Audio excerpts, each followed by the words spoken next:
Hello, and we are live, and welcome to our mini conference, our mini self-care, community care, collective care conference. We have an amazing lineup for you today.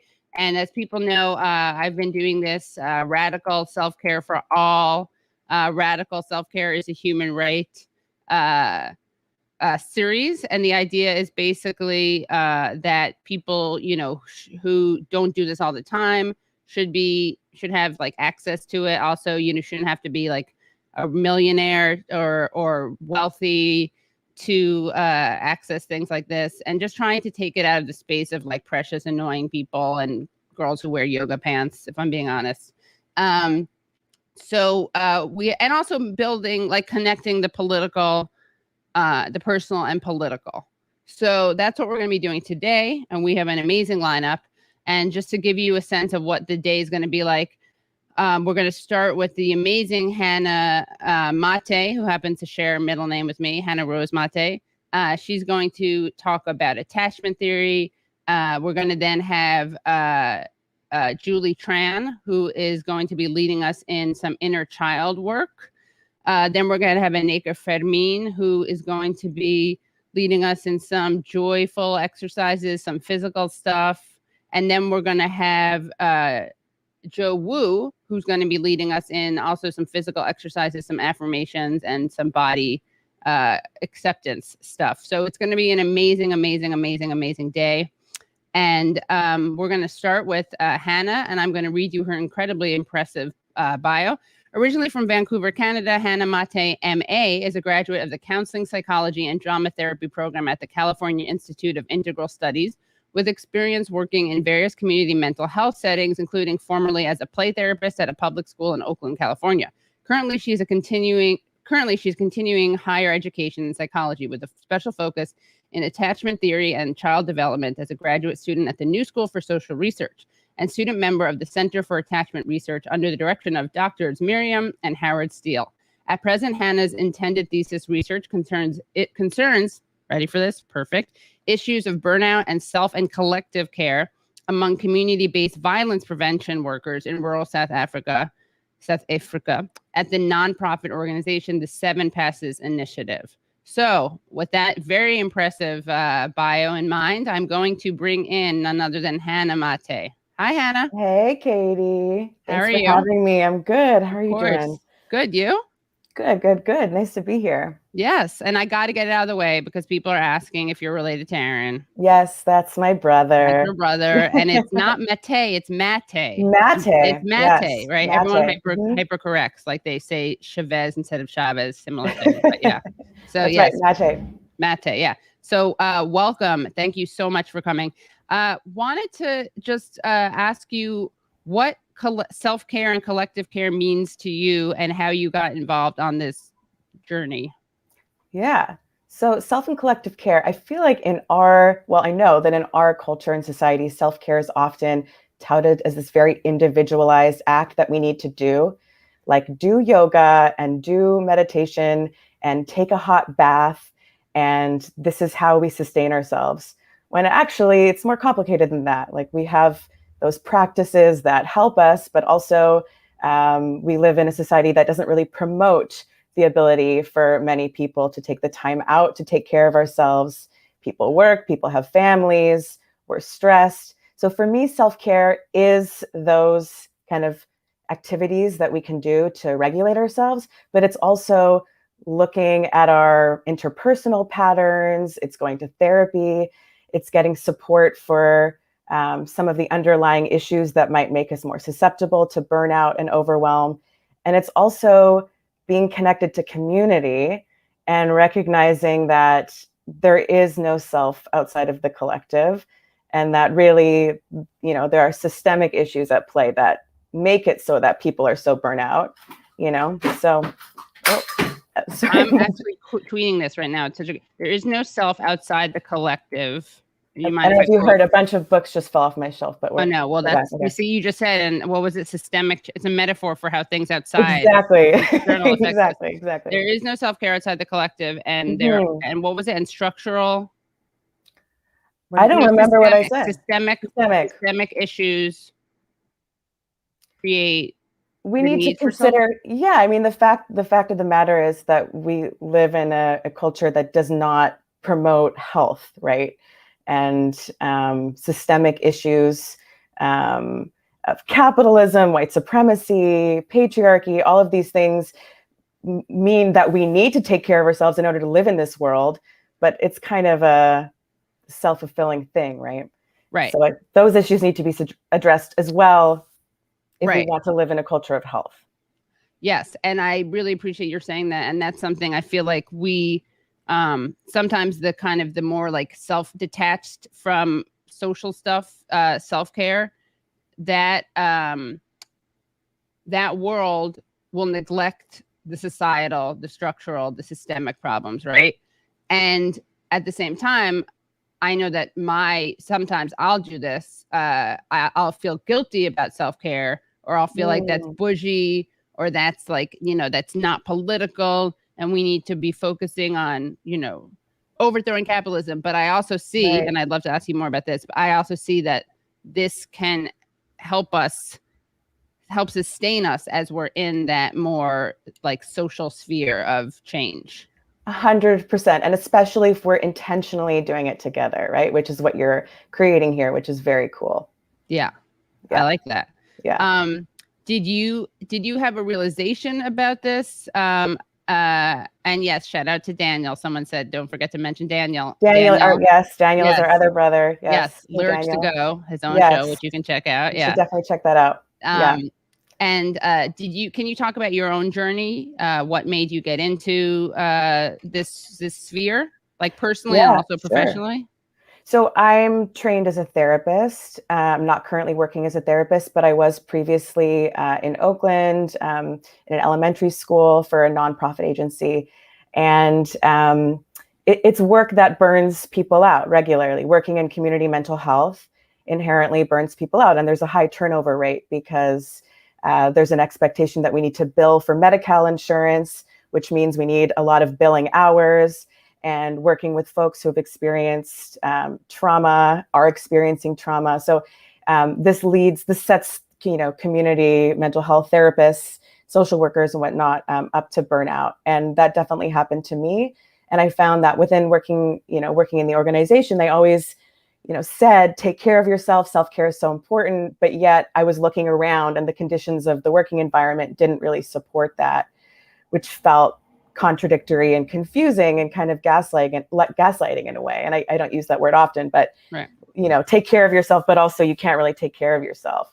And then you feel bad because you can't, or it's hard to step back from work. So that was sort of my foray into how important self-care is, but also how difficult it is in some settings. And now I'm back in school, trying to become a psychologist or something. But anyway, I'm studying attachment theory at the Center for Attachment Research at the New School. And my thesis research, I'm really lucky to be collaborating with this nonprofit in South Africa called the 7 Passes Initiative. And they do anti-violence work in the community.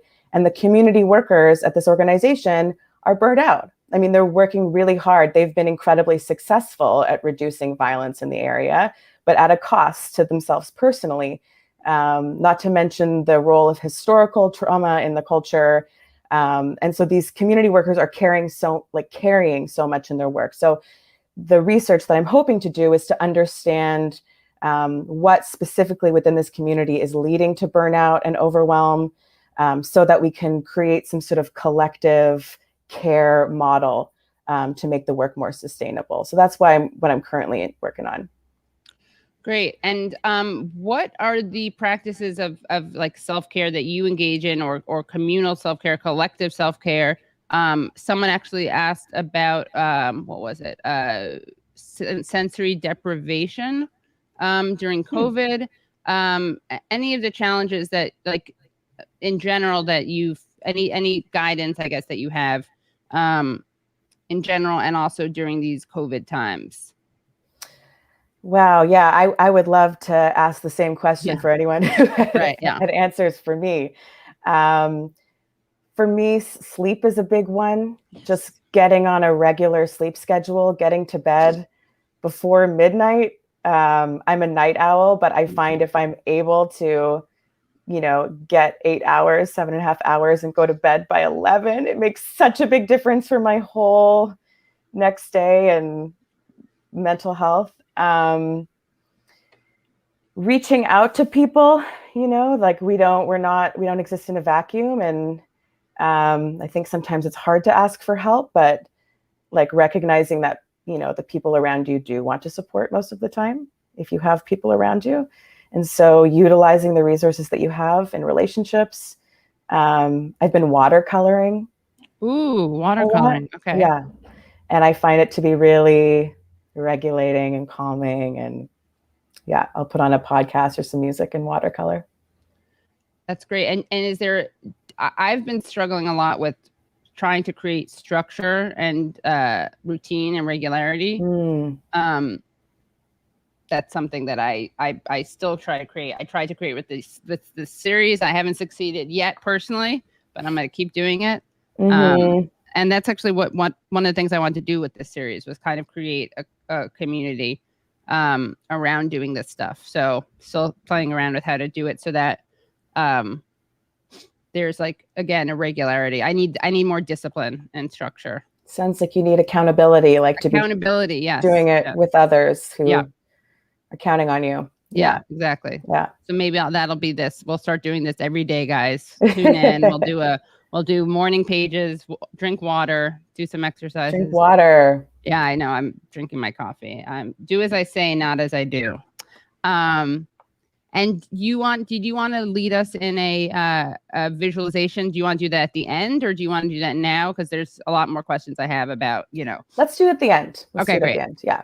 So tell us about the, connection between please talk to us about attachment theory. What is attachment theory? So many people might have heard of attachment theory. It's become kind of a pop psychology term, but basically attachment is the gravitational pull in relationships that keep us connected to each other. So when we're born very defenseless. We're not able to take care of ourselves. So we are primed at birth to signal to our caregivers to ask for safety, and they are primed and ready to care for us when we signal. So a baby cries, you want to pick up the baby. The baby laughs, you laugh back. These are attachment promoting behaviors that connect the caregiver and the infant so that infant survives.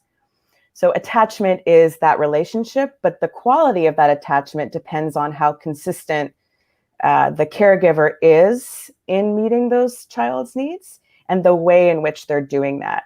And by the age of 1, you can already see in the relationship between an infant and their caregiver what sort of attachment style that child has, meaning what are the strategies that child uses to get the safety they need from their caregivers. So if by age 1, the caregiver has been consistent and good enough and warm and, present for the most part, that child will come to expect that this is my secure base. This is who I can go to when I'm upset. And when I'm well regulated, I can go off and explore and make other social connections and then come back. But if by age 1 already it's been stressed, that relationship, the caregiver's not been able to, for whatever reason, to be consistent, that child might be very anxious in that relationship and not feel so comfortable to explore, want to be really clingy. The child might also have learned very early on that they can take care of themselves earlier than they might have otherwise needed to. So they might seem very well regulated and composed, but they kind of might be a bit dismissive of the caregiver because the caregiver wasn't able to also, show up and meet the kid's needs. And these patterns that we see at age 1 translate, by and large for the rest of our lives. Now we can shift them in, doing conscious work, but the patterns of how we relate to others and seek safety in relationships are really set during the first few years of life. And this connects to self-care because the way that we seek safety when we're stressed out, is by and large determined by what our early childhood experiences are. So if you take care of yourself by retreating and avoiding other people because other people aren't safe, that might have something to do with your attachment style. Or if you need constant reassurance from other people, that might have something to do with your attachment style. So this is why, I think it's helpful to look at beyond just the activities and things that we can do in our lives, but also looking at some of those relational patterns as well. Great. And yeah, how does that, we're talking about the societal and the personal. So what kind of policies or systemic issues? I mean, I'm thinking of things like access to education, access to healthcare. Can you talk about the connection between those things and the things that create different styles of attachment? 100%. Parental leave. So health for the infant needs to begin before the baby is born. I don't know who said it, but like the health of the child needs to begin at the first prenatal visit. So healthcare for sure, access to good healthcare, but also parents being able to take time off from work and being compensated to do so that they can raise their children well and really take the time to bond with their kids. Because this has this is incredibly important. That to me is like the number one policy that if I could change, it would be giving both parents or caregivers parental leave for at least a year. Yeah. And also people are pretty isolated, just the way that we live. So I don't know what policies that would come into play, but allowing people to live in community where they can access, other people that can support with the caregiving process.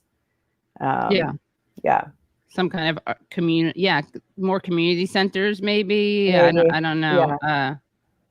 There definitely is, I think, a lot of missed opportunity with what's the word? Not co-working, but like being the sum is greater than its parts. Like people dividing labor, doing things. I think there's, the rat race mentality and capitalism makes people be so rugged individualism, right? So focused on what they are doing and they see others as threats and competition. But, what is it? A rising tide lifts all boats. It's kind of like, I'm mixing my metaphors, but basically when there's cooperation, everyone gets more out of it. Exactly. Yeah. And really because those first few years are so important, like if we don't give children the conditions that they need to thrive, then we're going to have a society that doesn't operate so well in the future. So it's really a matter of investing. Right. Yeah. Right. Again, it's an example of how a lot of people think that like capitalism and individualism are self-interested. And of course, for like the 1%, there is a lot of that. Right. But even for them, like when we put resources into the community, this sounds so corny, but we all like reap the benefits. Like a more well-adjusted, healthier, thriving society benefits everyone. Right? Yeah. Yeah. I think so. Yeah. And it's also, we were talking about this the other day a little bit, but like how, there's all this research, and I'm sure you know this way more than I do, all this research about how when you're depressed, it sounds maybe counterintuitive, but it makes a lot of sense to me. When you're depressed, helping others can be really therapeutic. That's beautiful. Yeah. Yeah. There's this story, my favorite story that I learned about counseling was there was this therapist who went to visit an elderly woman in the community who was really depressed and suicidal. And he looked around the apartment and it was all disheveled and stuff everywhere. And he saw one plant that was alive, and it was an African violet plant. And his intervention with this lady, instead of like trying to sort out her depression or, give her a will to live or whatever, he said, you've been a very bad Christian. And I know you're a Christian in your church and you're a member of your church, and you need to be bringing African violets to your community at births and funerals and things like this. And this is how you can be a better Christian. And sure enough, she became the African violet lady in her community. And, at every important life moment was there with an African violet. And when asked about it, he said he looked around and decided to grow what was living rather than focus on what was dying, I guess. Right. But that speaks to your point of like, working in the service of others is life promoting. Yeah. Yeah. You guys don't be bad Christians.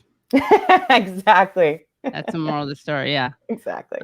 And any other stories you want to share from your research, your personal experience? My research, so the research hasn't started yet, but I've been working for a year now with this organization, the 7 Passes Initiative. I would really encourage everyone to go check them out. I'll put them. There's a link to donate to their really incredible work in my little bio, I think, on your page. It is, but I didn't work, so I'm going to put it in now. Oh, thank you. Yeah.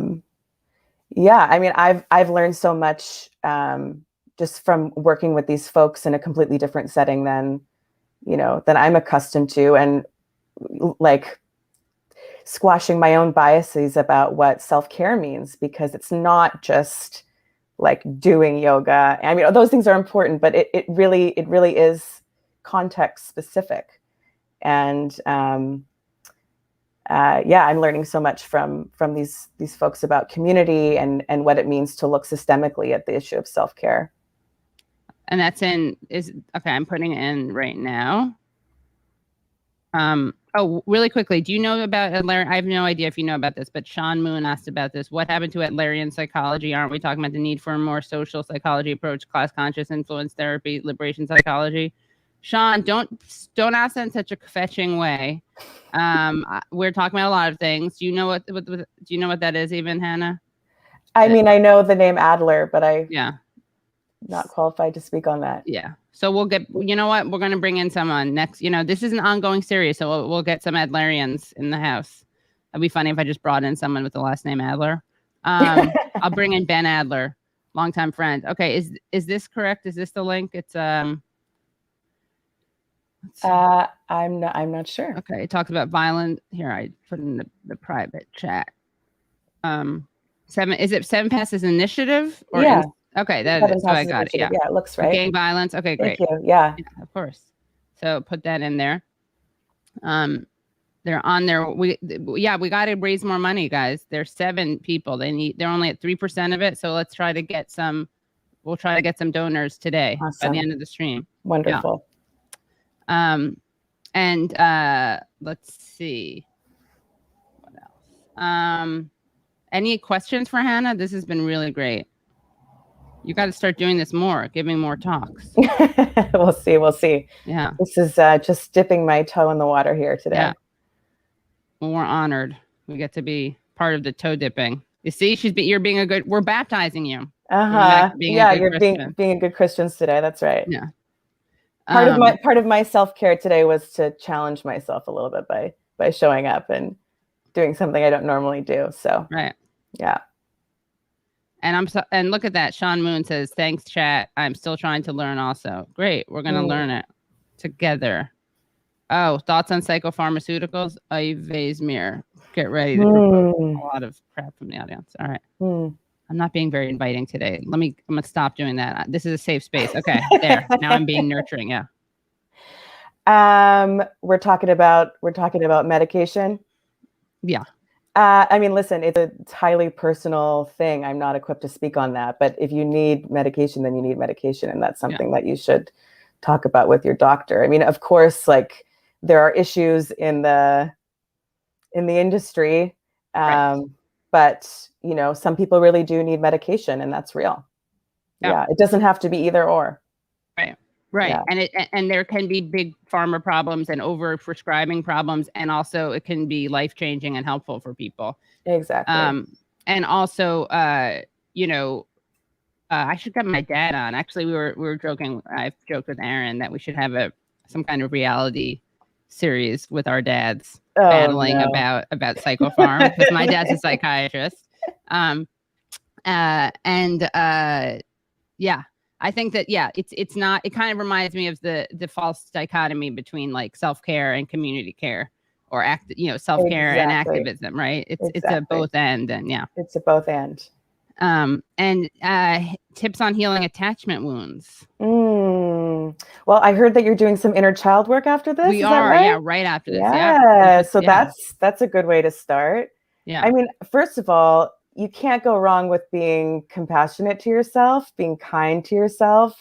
When you have an attachment wound and you're acting from that place and you feel stuck in a pattern, what can you do to slow down and be kind to yourself? Okay, here I am again doing the same thing.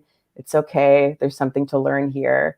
I'm doing the best I can with what I've got. These are the strategies I learned when I was very young. It doesn't mean anything about me, in the core of who I am. So be kind to yourself, I'd say.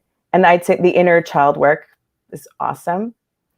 Be in relationships with people who do fill you up and who do promote safety and regulation and connectedness, and start to notice like what's giving you life and what's not, in your relationships. Yeah. Yeah. Sometimes what I'll do with that is I will, this is not, I don't have tips for healing attachment wounds, but we should do a session on this at another point where we actually, I know my attachment style. Does anyone want to guess? What are the options? It's anxious and so avoidant. Secure, anxious, ambivalent, avoidant, and disorganized. Oh. But like there really is variation between. Sure. I don't believe that they're fixed categories, but okay, yes, right. Those are sort of the main. Yeah. I'm definitely the anxious. The anxious. I'm sorry, I just forgot what we were saying. I was listening to you, but I had another question which I now forgot. Someone had asked about how to heal attachment wounds, so we were talking on that. I know what I was going to say. When you were saying being self-compassionate, sometimes what I'll do is I will imagine that I'm my friend and what I would tell a friend, because we tend to be nicer to, I do tend to be nicer to other people than I am to myself. Totally. And if you think about also connecting that with the inner child work, if it really is the inner child that's kind of running the show, like if our attachment patterns are in fact based on that young child who learned this is how I get connected to other people, used by being anxious or by being avoidant or whatever it is, would you talk to a child that way? Would you talk to an anxious child and say like, idiot? Right. Like, here you are doing that again. Like, you wouldn't do that. Right. You'd say like, oh, you're so scared of being left behind or scared of getting close to people because that feels overwhelming. Like, that does sound overwhelming. Like, here, let's come this way. Let's kind of go slowly and right. Yeah. Calling in, not calling out. Exactly. A little, yeah. And do you have I believe a little visualization exercise? Yeah, sure. So this is a drama therapy exercise. So I'll encourage everyone to join us in using your imagination. I've done this with kids and also with adults. So it's playful and a little bit silly. So go with me here, but I think it's sweet. So it's called Magic Box. Okay. So start by getting, a comfortable seat wherever you are. I'm going to make you full screen so people watch you guiding it instead of me. Cool. Is that okay? Yep. All right. Okay. So whether you're sitting or lying down or standing up, feel your body on the chair, your feet on the ground. Get settled for a moment. I'm just going to take a deep breath to orient myself. Okay. And notice that you have in front of you a magic box. Now, this magic box is completely by your own design. No one else has seen it before. It's specifically yours.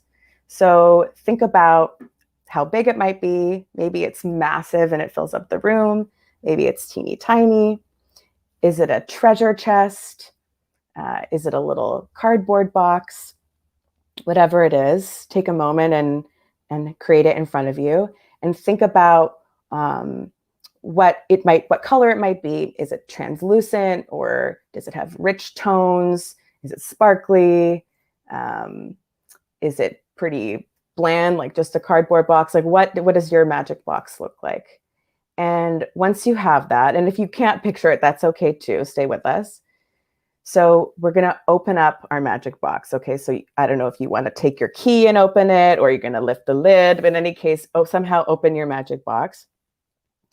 And you'll see in there 2 compartments. Okay. So the first compartment, there's this really soft kind of cushiony, like pillow upholstered sides, okay, to the side of the box. And it looks really warm and inviting.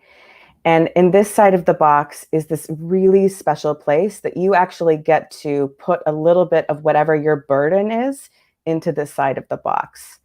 So we can't get rid of whatever you're struggling with or your challenge. We can't get rid of that completely. We know that this is not going to make that go away. However, we can use a little bit of support with that, right? So if you can, take a small amount of that burden, whatever you're carrying, whatever's been weighing you down, what feels stressful, frustrating, difficult. And if you can just imagine placing some of it in the magic box, just so you can get a bit of extra help carrying that load.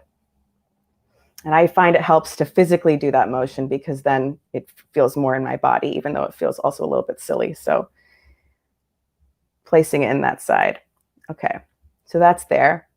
And then on the other side, there's this really kind of glowing, inviting, enticing, interesting, colorful swirl of lights, okay? And out of the lights comes something that is something specifically for you that is exactly what you need today. It's exactly what you need today. It could be a physical item that reminds you to take care of yourself. It could be a quality or a feeling. Maybe it's permission just to be exactly who you are in this moment. Maybe it's a hug, but something that you need today. And we're going to let that, it really wants to come out. So we're going to let that thing come out of this side of the box and fill up the space. And again, we're going to try and create this and embody it. So I really find it's helpful to like take a paintbrush and actually like paint my whole room with this thing and have it really fill up the space. So I invite you to do that too. So now we have our challenge held, supported for us a little bit, and we have something that we need really being invited into the space. And before we close up the box, there's a secret little compartment on the side that if you could just go ahead and open that. And there's a tool. And this tool is a strength of yours. It's something that represents a quality that you already have and that you already employ that really does help you in your life, that has brought you to where you are today, that has allowed you to persevere despite things being difficult. And this is really a reminder that you got this. So please take that tool and put it in your pocket or close to your heart. And remember that you have that with you all the time.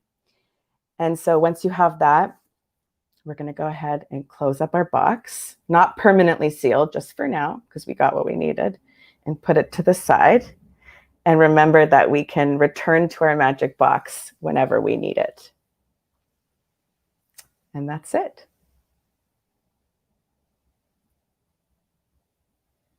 Thank you so much. I did that. And I was painting. You saw me. I was painting. And that was great. Thank you, Hannah. Awesome. That was amazing. Well, Hannah, come back, please. Not just saying that. This was really great. And where can people find you?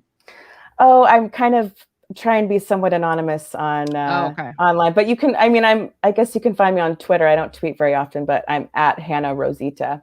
Yeah. Yeah. Every so often I'm on there. Great. Yeah. You got some fans in the audience. Thank you so much. Thanks, Annie. Thanks for participating, everyone. Yes, of course. Thank you, everyone. We will see you soon. And again, thank you so much, Hannah Maté. And we're going to bring in our next speaker. And thank you again, Hannah. This has been really great. Take care, everyone. Thanks for having me, Katie. Thanks. Bye. That was great. Wasn't that great? Oh, my gosh. All right. So I'm going to bring the next person on. Really excited to bring her on. She is everyone on the show is actually making their Katie Halper show debut. Pretty exciting. So I'm bringing onto the chat Julie Tran, who is the founder of RV Life with Freedom Frequency, along with her husband, Chris Zicardi. They are foster parents on a chapter break and former corporate professionals who now help women, men, and couples create a life that lights them up. Julie specializes in child essence work, a modality that heals childhood traumas and reignites the childlike spark, the birthplace of dreams. In early 2021, because of the pandemic and a major life event, Julie and her husband sold their dream house in Connecticut for the liberation of life on the road. So, without any further ado, let us bring into the chat Julie. Hi, Julie. How are you? Katie, I'm doing awesome. I'm here in Maine. This is our stop before we get to. Well, we're traveling all over, but I just had a lobster roll the other day, so I'm happy. Oh my God, I love lobster rolls. An official Maine lobster roll for the first time. I love lobster rolls. Is your connection? Can your connection get any better? It's a little bit. I don't know if you can refresh. It's also not a problem if you can't. But should I just hit the reload this page? Yeah. Because before when we checked, you just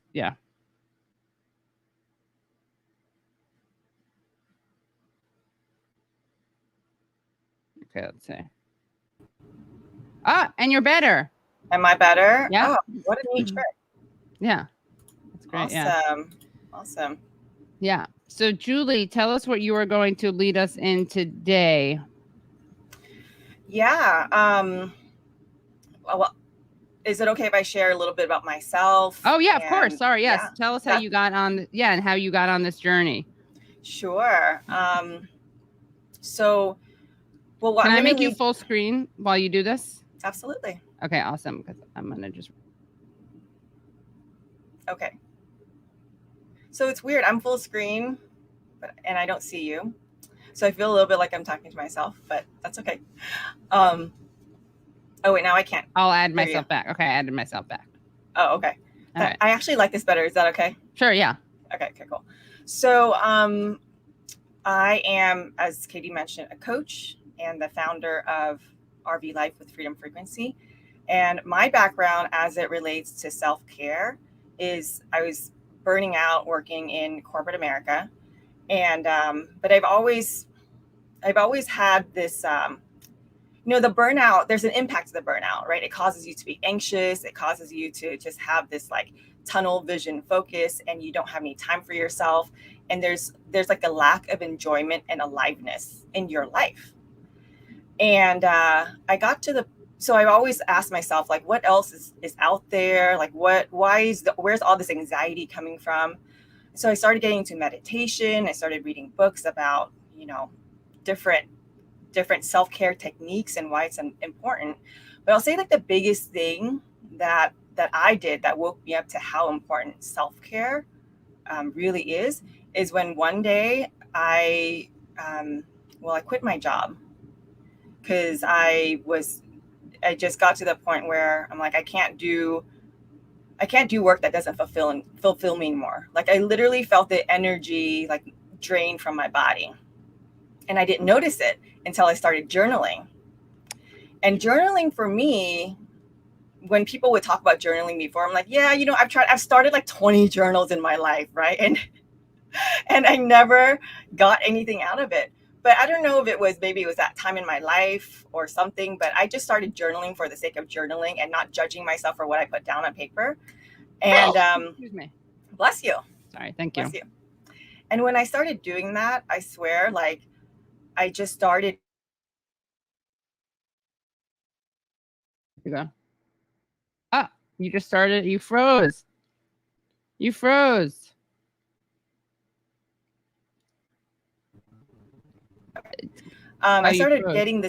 started feeling all this energy and electric in my body. And I was like, whoa, where did all of this come from? And I think it just opened me up to this new like universe of radical, like taking care of yourself. Taking care of yourself gives you energy. And then I had all this energy and ideas about what I wanted to do with my life and what made me happy, and what was in my way and what I can do. And it was just like all really exciting. So fast forward to where I am right now. We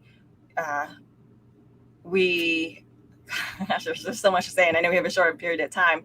Well, But just so you know, you can. I know we're doing this today, but you can also come back at another. You'll definitely come back to do more of this. So. Oh yeah. I would love to chat with you and your audience some more about this, because I think it's really important. Like what we're talking about today is the child essence and that child spark, and it's so important. It's something that I didn't really know that's what I was doing. That's what I was practicing until years later. But when we don't take care of ourselves, and specifically when we don't take of our inner child, then life can feel like a list of to-dos. Can anybody relate to this? Where it's just like this never-ending list of to-do, and you miss out on really the experience of life. And that flame, that curiosity, that wonder is so important, because that is what makes you feel alive, and that's what makes you feel free to create and to dream about a life that you may not even realize you want right now, because you may be so trapped in like the have to do's and this tunnel vision of having to do things and getting it off your list and what everybody wants from you. And I get it, because I've been there. And I'm here. What I'm here to offer you is there is another way. There is a way for you to unhook yourself from whatever story you have about what your life needs to be, how hard you need to work, who you need to be there for, and actually create a life that lights you up. Because in doing that, it's actually more of a contribution to yourself and everyone around you. So that's what I want to lead everybody into today. And my approach is about getting complete. Like we all have. Sorry, I'm so sorry, Julie. Can you do the refresh thing again? Just because it's so much better if we have that option to see you see better quality. I'm gonna have a piece of dark chocolate. Really good.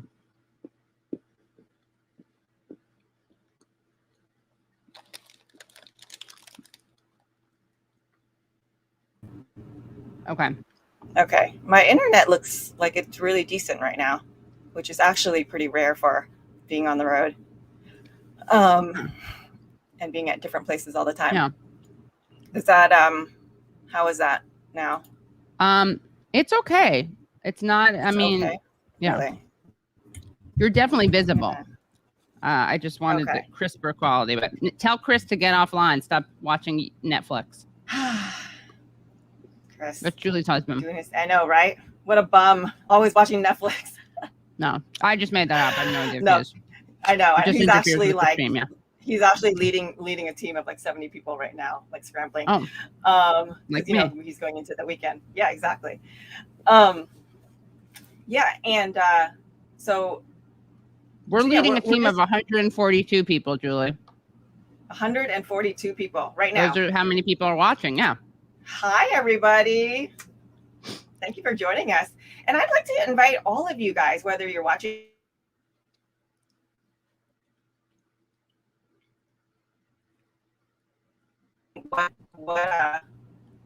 what's showing up for you, because I'm going to be leading Katie on an exercise, and I invite you all to do this with us, and I'm going to be giving her prompts.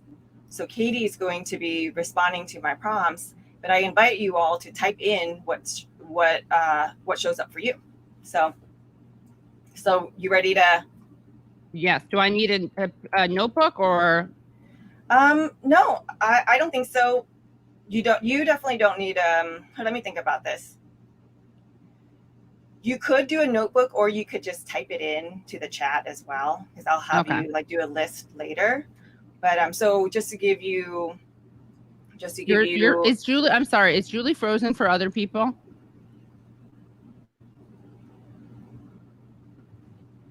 And we also don't. That's fine if she is. I just want to make sure that it's not my connection.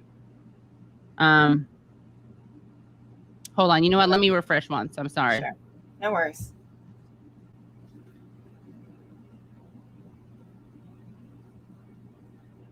It says her internet is bad.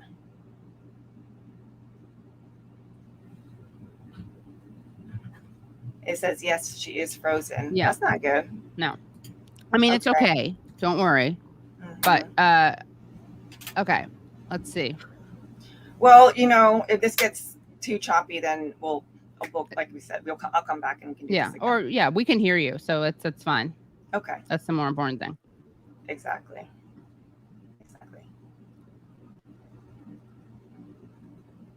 Let me know when you want me to continue. Oh, yeah. Sorry. Yes, please. Am I good? Okay. Yeah. And so, my approach is an approach where Yep. Oh, cool. I'm seeing the comments like pop up here. So we go through a completion process.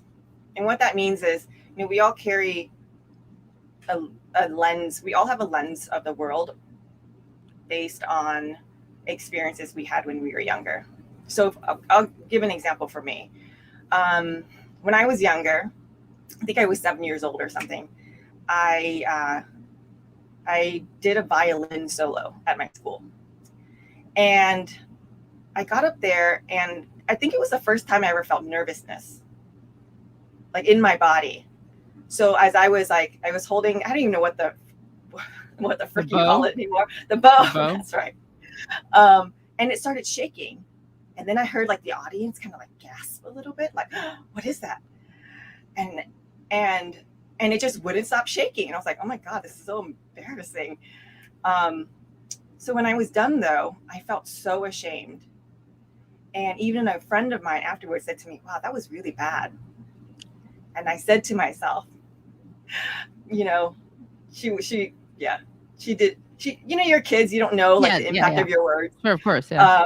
So I think that at that moment I said to myself, wow, the world is scary and I can't trust anyone. So I have to like walk around and try to be perfect so that I'll never be laughed at and never feel the shame again. And so the impact on me growing up is like, I walk around, I'm in corporate America. I'm in relationships. I'm always protecting, always trying to be perfect. But it's a trap because you can never be perfect, and perfect in whose eyes? It's just this like weird, like hamster wheel you have going on in your head where you're reaching for this unattainable perfection. And your life is just like on this treadmill going nowhere, but thinking you're going somewhere and getting peace or something at some point when you are this vision of this perfection of yourself. So that's what I mean by the lens. And we have like multiple lenses, but that's one of them that shows up for me. And until I got that complete, I continued to live my life really like trapped in this lens and not feeling freedom. And so what we're going to do is go through a completion process. And I've already previewed this with Katie. And so she probably has like an incident in her mind. And for everybody here, I'd invite you to think of an incident as well. It could be a big trauma. It could be a little trauma. It could be really anything. Like my incident was kind of a little trauma, but I've talked to people before where they've had like really bad things that happened to them. So any whatever size your trauma is, it's all valid, and there's an opportunity to get it complete. And once you get that complete, and like if this is a lens that's fogging up your view of the world, we're just going to clean it with Windex. Then you can see more clearly and we can start dreaming again. And that's what we're going to transition into. So, Katie, whenever you're ready. Okay, great. I am. I just texted you, Julie. I'm going to go off screen, but I'm going to be back here. And, okay. Yeah. So, Katie, do you want to... You don't need me on screen, right? Yeah, but it is interactive with you. So do you want to pause for a little bit? Sure. Yeah. I was just telling Julie that I have an incredible physical pain and I need to get in a leave. So yeah, so take care of yourself. Okay. I can still watch because I can be on net. I can watch you while I grab my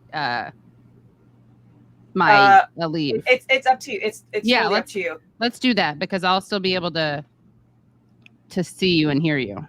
Okay. Will you be able to interact? Like speak? No. Okay. So how about this? Can you talk more about your experience Sure, I So will totally do people, that. okay, and tell us more about your journey. And I'm gonna take this with me, so I'll be able to hear you, and then we'll do the thing that requires okay. Yeah, All right. and take care of yourself. And when you're ready to come back on and interact, let me know. But no rush. And Great. I'm gonna let my next thing know that. Are we hard stopping at 12? No, if you have longer, that's great. Yeah, I'm gonna send a note to my people and let them know I'll be late. I thought you said let them now ovulate. That's funny. Let them know I'll be late. Let's see. Isn't this a great event? It's really good. I'll be okay. I just have really, I took 1 a leave and I'm gonna need to take 2 a leave. And I didn't know. Oh, hi, RV Life with Freedom Frequency. That's Julie's problem. That's did I just say problem? Oh my God, I meant to say project. Wow, sorry about that. What did you say? Problem. Problem? Yes. Oh, I didn't hear that. I no, this is the solution. RV Life is the solution. No, I said yeah. Okay, so so just to give you guys more background about me and my journey, and how this all relates to inner child work. My husband and I have been together for 13 years, and we've been through some really tough times, as everybody has, I'm sure. We struggled with infertility. We tried IVF for years and it didn't work. And I think it was really hard time in my life. And if anybody here can relate to that, please let me know in the comments. So during that time, we started looking into adoption and all of that good stuff. But it occurred to us, because we met these former foster youth who were adults, and just in meeting them, we were just really inspired to think about creating a family a different way. What would it look like if we created a family through foster care? What if we could create a family while being a contribution and helping children who are in just really dire circumstances? And so that curiosity, that sense of courage also, that yes, we can do this. Yes, we know that we could be giving our children, our foster children, that we would be loving as if they're our own back. But we stepped into our inner child and our courage, and we said, yeah, let's do this. We focus more on the possibility of it than all the reasons why we shouldn't do it. And they were with us for 2 years. When 2 boys, when we got placed with them initially, the youngest one was 1 and the older one was 5. And so we spent a beautiful 2 years, magical 2 years with them. And then they were reunified with their biological parents, because that's how it works in the foster system. The primary objective is reunification. And it was heartbreaking. It was, and it is, continues to be, it probably will be like one of the hardest, most painful experiences of our life. And we could have just dwelled in the spiral of regret, of being mad and angry at everybody and everything, and just just sat in that, and be resentful of the whole situation, and kind of stop our lives and get it, and kind of just stop our lives or freeze our life in this stuckness of grief and anger. But we didn't, and all those feelings are valid. All those are human emotions. So I'm not dismissing any of it. But that spark within us also asked us to take a look at what what can we create next? So we have this really painful situation, but yet we also have this this gift from the whole experience, a gift that I can't even begin to explain. And we now have this opportunity to recreate our life. So we can create, if we have a blank slate now, what could we create? How would we want to live our life? And so Chris and I talked about what our values are. And we had this, he called for like an emergency date night meetings. We went out to dinner with the intention of, okay, what are we doing next? What's going to fulfill us? So we started with the foundation, what our values are. And we agreed that our values are freedom, adventure, love, and courage. So we said, okay, if those are our values, how would we be living our life? And we thought, freedom, adventure, courage, and love.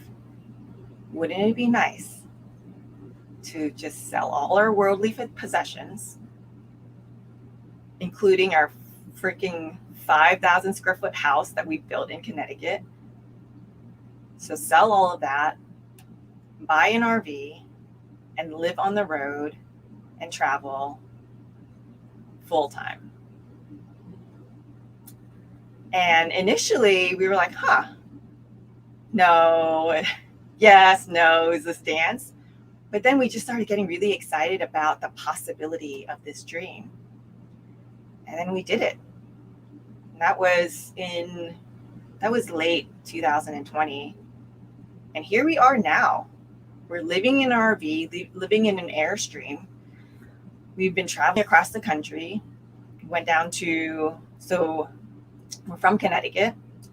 We drove down to Florida, Texas, California, Arizona, Vegas. Now we're back here on the East Coast, and we're in Maine now. But life gets to be like my backyard. People, my mom, I have this joke with my mom, of course, if you're a parent, then you'd probably kind of worry about your child if he or she made this leap and do something totally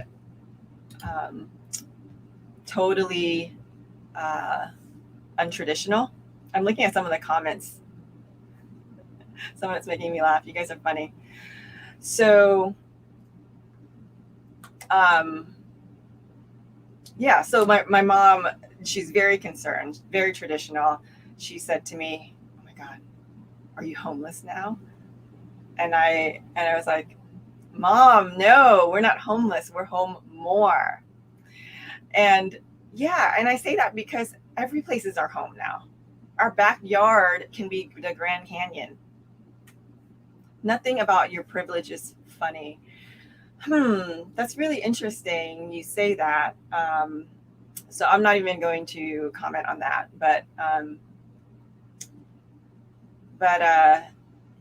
and so it's that spark. And maybe the privilege is the fact that I've continued to focus on that spark and continue to focus on the possibility of what life could be like, without worrying about how we're going to do something. I didn't grow up with money. I worked really, really hard. I was born at a refugee camp. My parents fled Vietnam and almost died.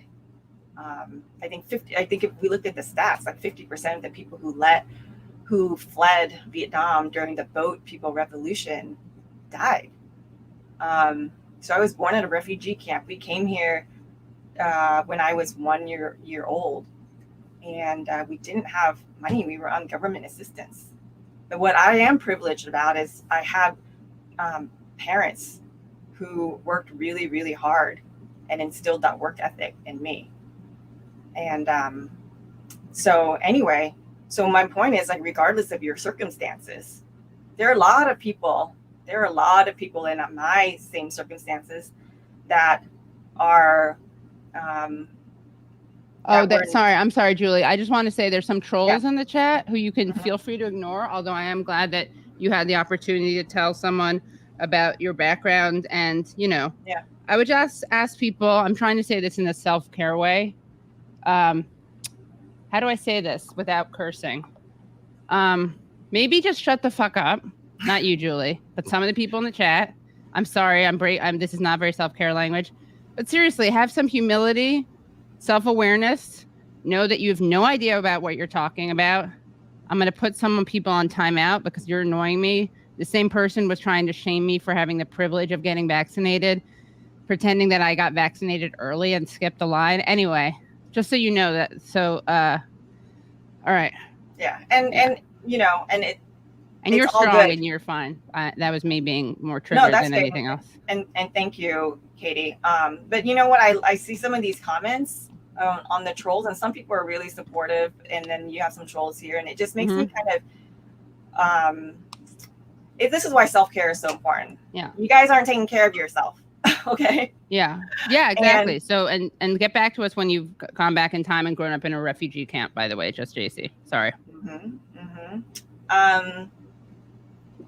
And you know what? This reminds me of the conversation that you had with Marianne Williamson the other day, where I think she said, both of you guys said self-care or self-love isn't about just like loving yourself and like you're the only selfish person in the world, just loving the heck out of yourself.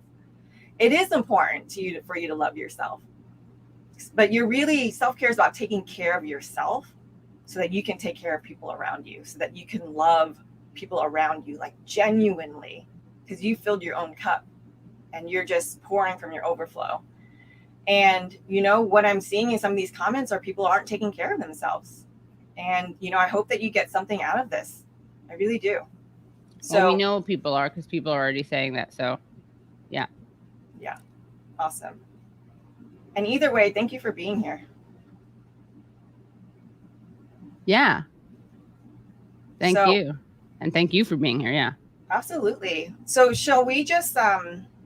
And you can go full screen if you want. I can screen so you're not distracted by it. I can look at the comments. Okay. Yeah, let me go over. Yeah. Yeah. And thank you, Julie. I really appreciate this. No problem. Let me know when you're ready to go into. Okay, I am. Yeah. Okay, you are. All right. Yep. I can do that right now. Actually, give me 1 minute to just figure out one thing. Okay, sorry. How long do you think you'll do this for, Julie? I'm just trying to tell the other speakers. How long do you think this part will take? Can we go till 12:15? Perfect. Yep. Yeah. Okay, so just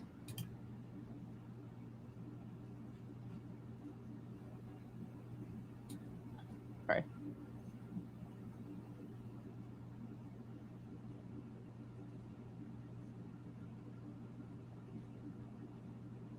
No, we're not keeping schedule. Sorry.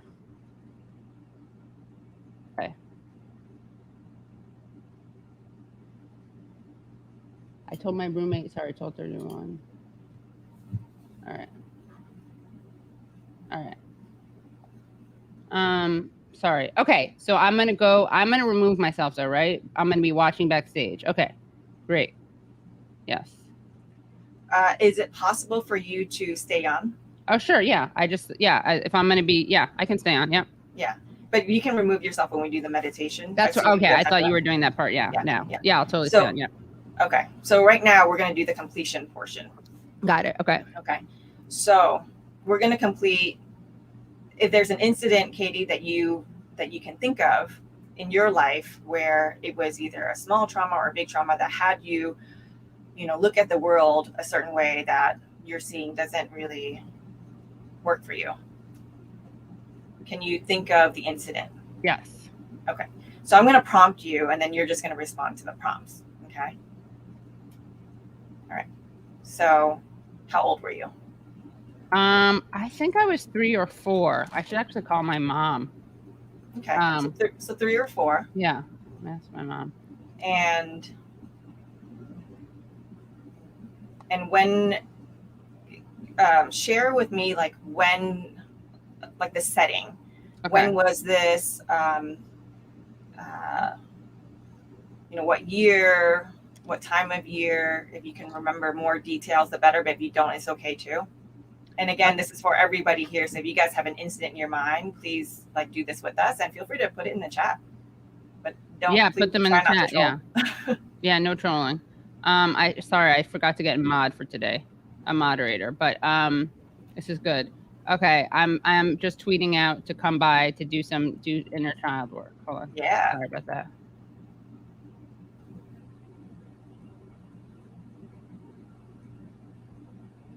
And it's hard for me to do this because it's not really my lane. So I feel I'm like self-conscious, but I don't care. No, it's nobody's lane. Yeah. And thank you, Red Pill, for the donation. Yay. Okay. So I know what my incident is. And it is, you want me to tell you when it is? Yeah. If you're comfortable with it. Sure.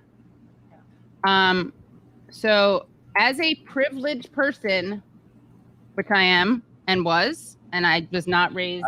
Oh, sorry, Katie. Before you Yeah. go into that, Sure. so we're going into the setting. So you don't remember. So you remember your. No, I am. I was setting up I was just making that as a disclaimer because it involves a live-in babysitter. So I'm going to be. Mm-hmm. Okay.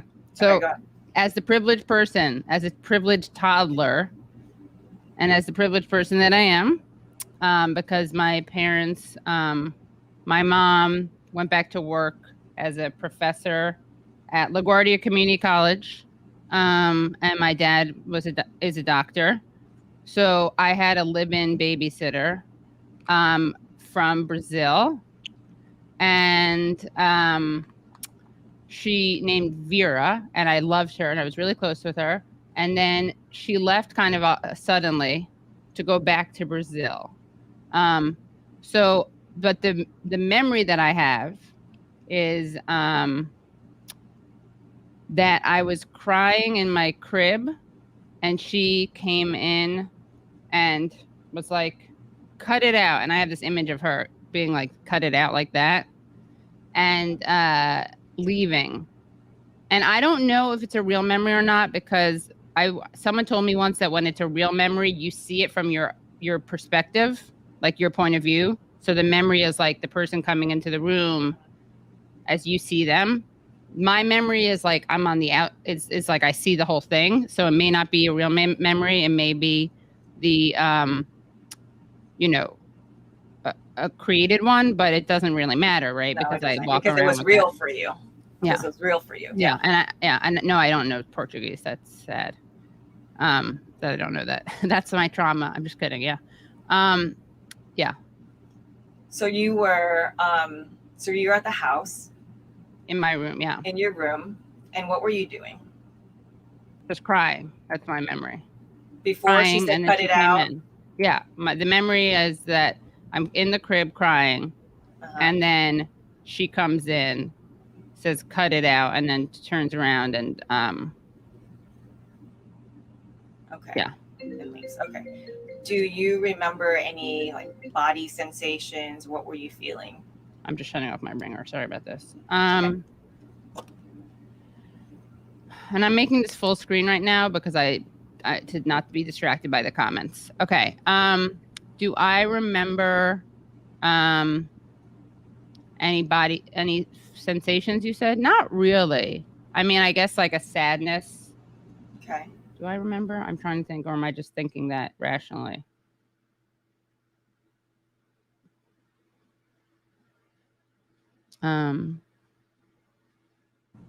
Now I'm feeling very self-conscious, so I can't. Hold on, let me think. Sorry, I don't know if you got cut out. Oh, can you not see me? I Can think you I'm hear still there. Yeah, I can hear you. Yep. Hello? Yeah. Can you not hear me? I think, is this me or Julie? Okay.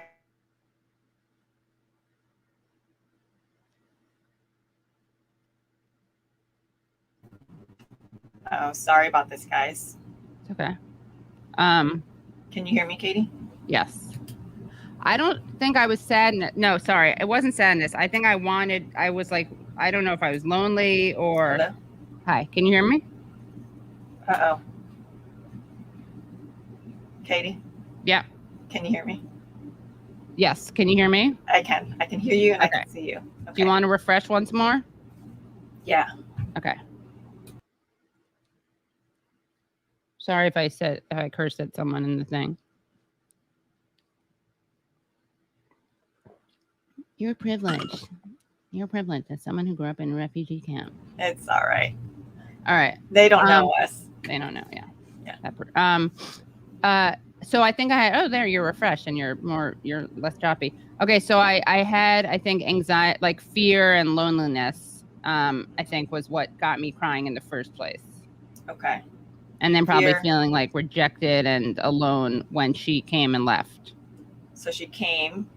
Yeah. She said, cut it out. And she did this. I think she said, give me a break, cut it out, give me a break. Or that's my story. Yeah. Give me a break, cut it out, give me a break. And she did her hands like this. Yeah. Okay. And you felt lonely. You felt sad. Yeah. Anything else? Abandoned, I think, scared. Abandoned. Like just upset. Yeah. Like I was being left alone and yeah. Yeah.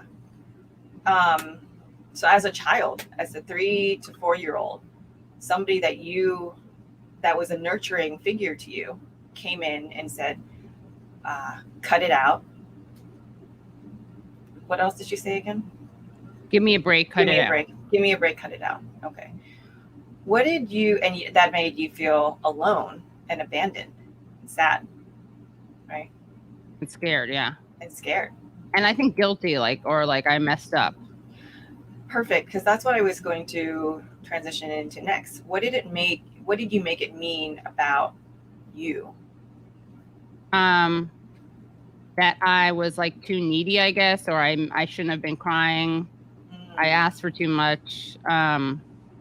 Maybe is that what I meant? Is that what I thought it meant? Needy, you shouldn't have been crying. You asked for too much. Yeah. Is there anything else? Maybe there was something wrong with me.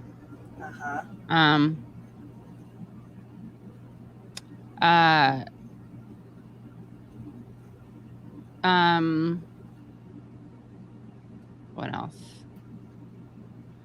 Maybe there's something wrong with you. Yeah, I'm not good enough. What's wrong with me? I don't know. I deserve to be. I mean, I wasn't abandoned by my parents or anything. This was, but I, and I had my needs met, and then we had another babysitter. But I'm just trying to figure out what it is that made it mean. Okay, so it could totally be all that, right? And it doesn't have to be perfect. This memory could be vague, but as long as we like capture the essence of what was said and the essence of like how you felt and what you made it mean. And so what can you see has been the impact on your life? Like, what's the impact on your life today of having that, that incident happening and like making it mean that, there's something wrong with you or that you're not good enough or you're too needy or something? What's the impact on me today, you're saying? Probably stuff about whether it's today or you can sort of connect to how to your life. Probably feeling lonely. Some attachment, anxious attachment. Lonely, anxious attachment. Yeah. Yeah. How does that show up in your life? Fear of people leaving and dying. Fear of people leaving and dying. Yeah. Can you say more about that? Are you open to saying more about that? How much do I want to share about this? Let's see. It's up to you. Someone wrote beyond the typical Jewish stuff. Katie.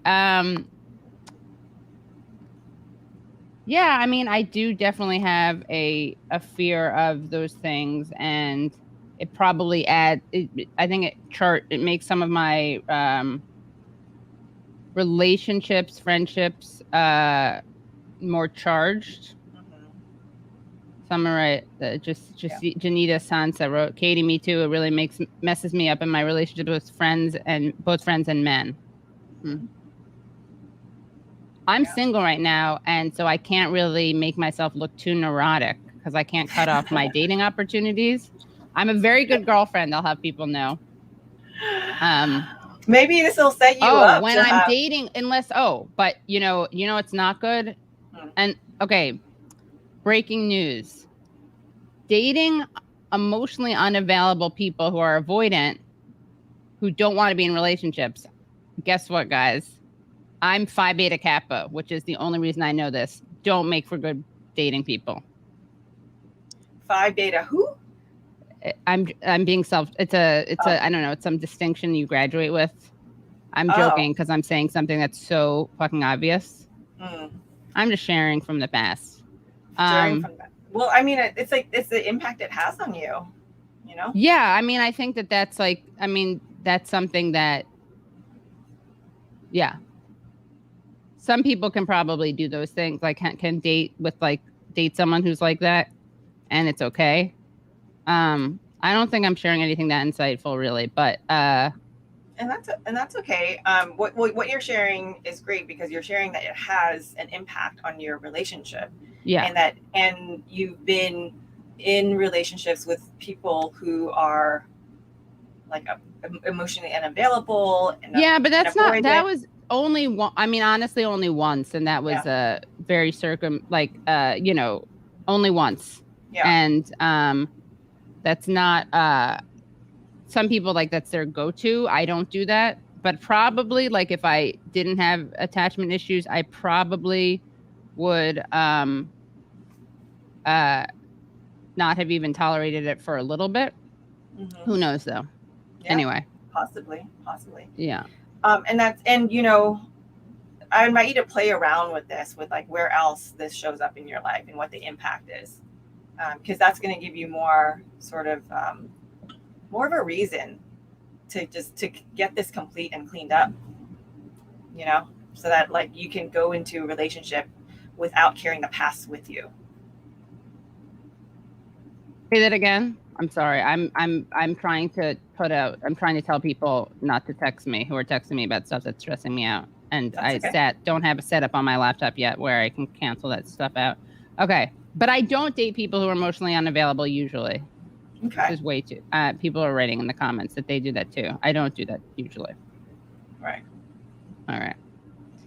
Well, we want to set you up to have relationships that fulfill you, where you feel like you can be yourself, completely whole, and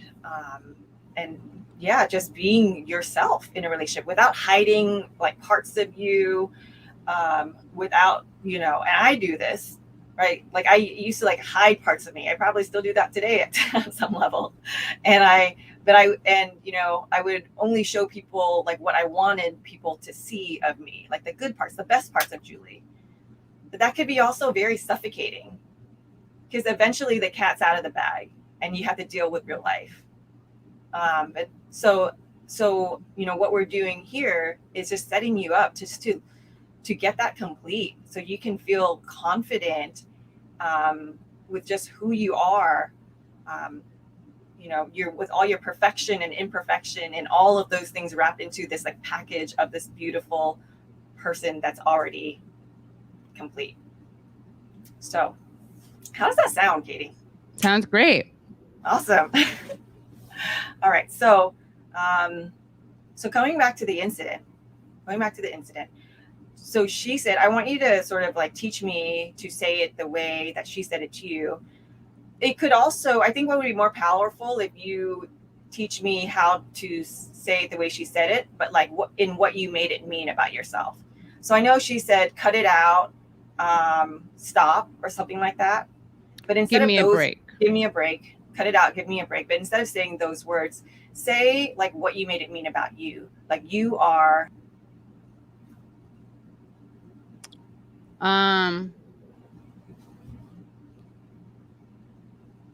I am. There's something wrong with me. Okay. I'm too needy. I ask for too much. Katie, you're too needy. There's something wrong with you. You ask for too much. It's very hard for me to, but it's hard for me to, I'm just being honest. I feel a lot of, let's see. It's hard for me to see you as that. Okay. Well, are you open to training me to say it the way she would say it? Or we can also just work more on this offline as well. Okay, yeah. I want people, but I want other people. Like I want to make sure people. But why don't you? Yeah, you can train me maybe you can train me in what there is to do. And someone else wrote, "Whoops, I'm too poor to do therapy. How can you fix attachment issues, Julie?" So I wanted people to.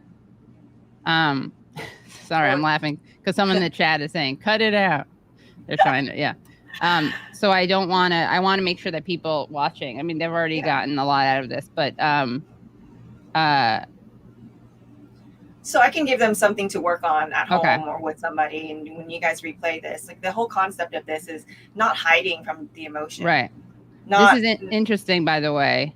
Someone wrote, maybe she was really torn. Maybe she didn't want to leave and it was hard for her and she didn't want to show because it was too painful for her. Actually reunite, she felt really bad about this apparently later in life. And she went to be with her boyfriend, who then wound up dying in a construction accident when they were married and they had a kid. So, oh my gosh, I should reach out to her. Yeah. Hey, maybe that could be also part of you getting this complete. Yeah. As well. But what I would like to offer to your audience is the whole point of doing this isn't so that you squash your emotions and pretend, I talk about dreams a lot and I talk about creating life that you want, but there's also the reality that you want to deal with. You can't create on top of what I call mud pie, right? You have to deal with it. If it's chocolate, pretending to be mud. You really have to deal with what it is that's the baggage that you're carrying with you, so that you can create from a place of authenticity, and so the point isn't to avoid all these feelings. The point is to get back to allow yourself to feel it, allow it to move through you, and have it so that you are complete with it. When I do this exercise with my clients, some of them will literally cry and sob. And sometimes we have to stop and we have to come back and do it again because it's that painful. But it's because they've been suppressing it for so long. And it's a release. They're allowing the emotion to move through them and release and express. And then what we would do is we would keep reenacting the experience, and then have you declare something about it. And Katie, I texted that to you. Are you able to share that on the screen? Let me check 1 second. And I don't think we're gonna have time to do the meditation today. Yeah, we're gonna have to do this another time. I didn't get. When did you text it to me? Oh, okay.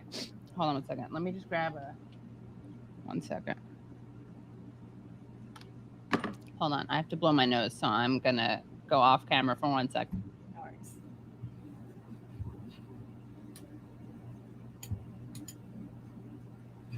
worries. Okay. Yes. So all right. So this is what you sent me. So you want me to share this? Yeah. So this is the thing that you're saying that people would be saying in their. Can you just set this up and then I'll read it? Yeah. What this is. Yeah. And so in this completion process, Katie and I would go through the experience, and she would teach me how to say it in the way that her babysitter would say it. And the point is for her to allow her to get back into the experience, feel what she feels, and then make a declaration about it. Okay, so. Oh, thank you for the love, Tid forever. Tid forever. And so the declaration, how can we get into the emotions that we've suppressed for decades? We'll have to. We can do a whole nother. We're going to do a whole other thing, and everyone's going to come with their own stuff. Yeah. So we'll do that. We'll schedule it. Okay. So here's what I would say, right? Mm-hmm. I got what you said. I accept what you said and what you didn't say. I can be with everything you have to say to me. Yeah. So I would be going back, envisioning Vera saying to me, cut it out, give me a break. Saying it to her then, like, or do I say it to her now? No, you're just making a declaration to yourself. So you're just saying, so if I were saying to you as Vera, cut it out, give me a break, you're so needy, what's wrong with you, right? For most people, I know there's a lot of distractions in the chats right now, but when we're doing a session together, you could be really present with this. Yeah. And most people would feel that emotion again. Most people, most people it will affect them the same way it affected them when they were younger, and they may start crying. And so when that happens, so after that, you make the declaration. I got what you said. I accept what you said and what you didn't say. And really get into that declaration. Because you're giving yourself instructions. You're giving your subconscious instructions and telling your subconscious that you have power over this. And then you say, I'm here to get everything you have to say to me. Okay. And then I will ask Katie, okay, how do you feel? Like, did that disappear? And if Katie goes, no, not yet, we just repeat it. We repeat it until she goes, okay, yes, it disappeared, or I'm complete with this, and I feel like it's lessened for me. It's not as potent. Yeah. And so, and that's really it, and then that's the completion process. Yeah. And then you know that you've made progress when I can ask you, okay, now if you got that complete, what is possible in your life now? Right? And then that's when we start to dream. So we got to clean up the old stuff before we can dream from a place of authenticity. So everyone watching now, right? They can say, I mean, I know you're coming back and this is very heavy stuff, but everyone watching now, if they think of something from the past, right? Mm-hmm. They can imagine telling that person who said the thing to them, those things. Is that correct? Mm-hmm. Yeah. Do you want me to put that in the chat? Yeah, I was actually good. I was just dragging it. Hold on one second. Okay. I can do that. And going back to self-care and self-love, this is such, you guys, I can't stress it enough how important this is as part of your self-care process. This is you saying that you love yourself, that this happened, you made it mean that you're not good enough, you're maybe a piece of crap or whatever, you'll never be good enough. And all those messages that you're sending yourself subconsciously and subliminally is so toxic. You're basically self-hating on yourself. Right. And this is where we have the opportunity to clean that up and claim to yourself that, no, you know what? Whatever you say to me, I don't care. I can be with whatever you say to me, and I still love me. And maybe even this is maybe a next level thing, but loving the person. Yeah. And I think there was a comment in here about, maybe the person had something else going on, right? And that's absolutely true. You 100%. But you can't, it's hard to get there until you get complete with this yourself. Right. So you have to be okay with what was said. Mm-hmm. And then, Exactly. So. Wow. Well, this is, no, go ahead. No, I was going to say this was great. And we'll have to do it again. Maybe I'll do it with you one-on-one, not live. And then I'll be able to be more vulnerable, and then we can play it and watch it live. Yeah, we could also pick somebody from the audience and do it with them live as well. Oh, yeah. Anyone want to volunteer? Yeah. Not for now. We're going to do another one. Yeah, we'll do another time. Yeah. And then we could, if there's anybody in the audience that would like to do this work with me live, I would love that. Great. And also, I know that this was kind of heavier. Yeah. but well, it's don't just worry, because we're gonna get light next. Yeah. And yeah. And I was just gonna say, like, you know, it's part of the process. I know that this is heavier, but once we get this complete, we transition into getting you back to remembering who you were as a child and what your dreams were, what you like to do, and start like bringing out that child essence again. And you will see like the difference that it makes in your everyday life. So Great. that's it. All right. Well, thank you. This is great. And definitely come back on. And where can people find you? I have your links in there, but.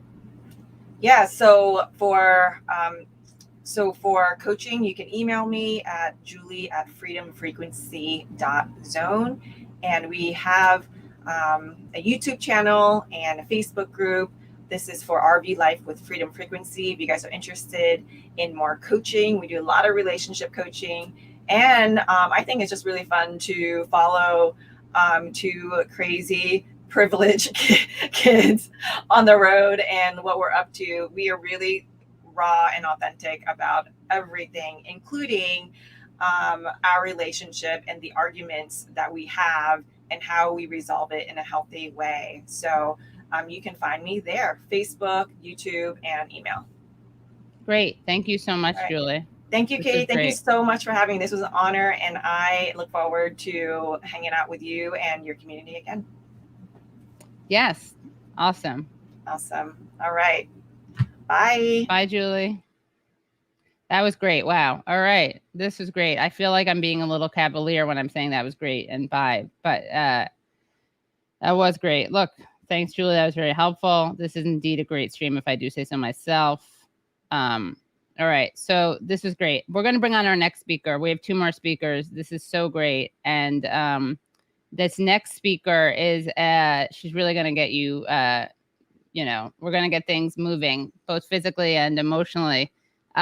She is an actress and a mental health advocate. She is passionate about life and inspiring people to live authentic, fun, and powerful lives. She's the co-creator of Little Humans, Big Dreams, which empowers kids and teens through improv, fitness, and innovative mental health programs. And you can follow her on Instagram at Aneika Fermin and dailybutterfly.us to stay tuned for upcoming projects. So without any further ado, Aneika Fermin. Hello. Hi. Oh my Hi, God. I welcome. love how you pronounce my last name with the Spanish accent. Oh yeah. Sure. What do people say? Fermin? Yeah. I mean, that's how Fermin. I say my name. Oh, really?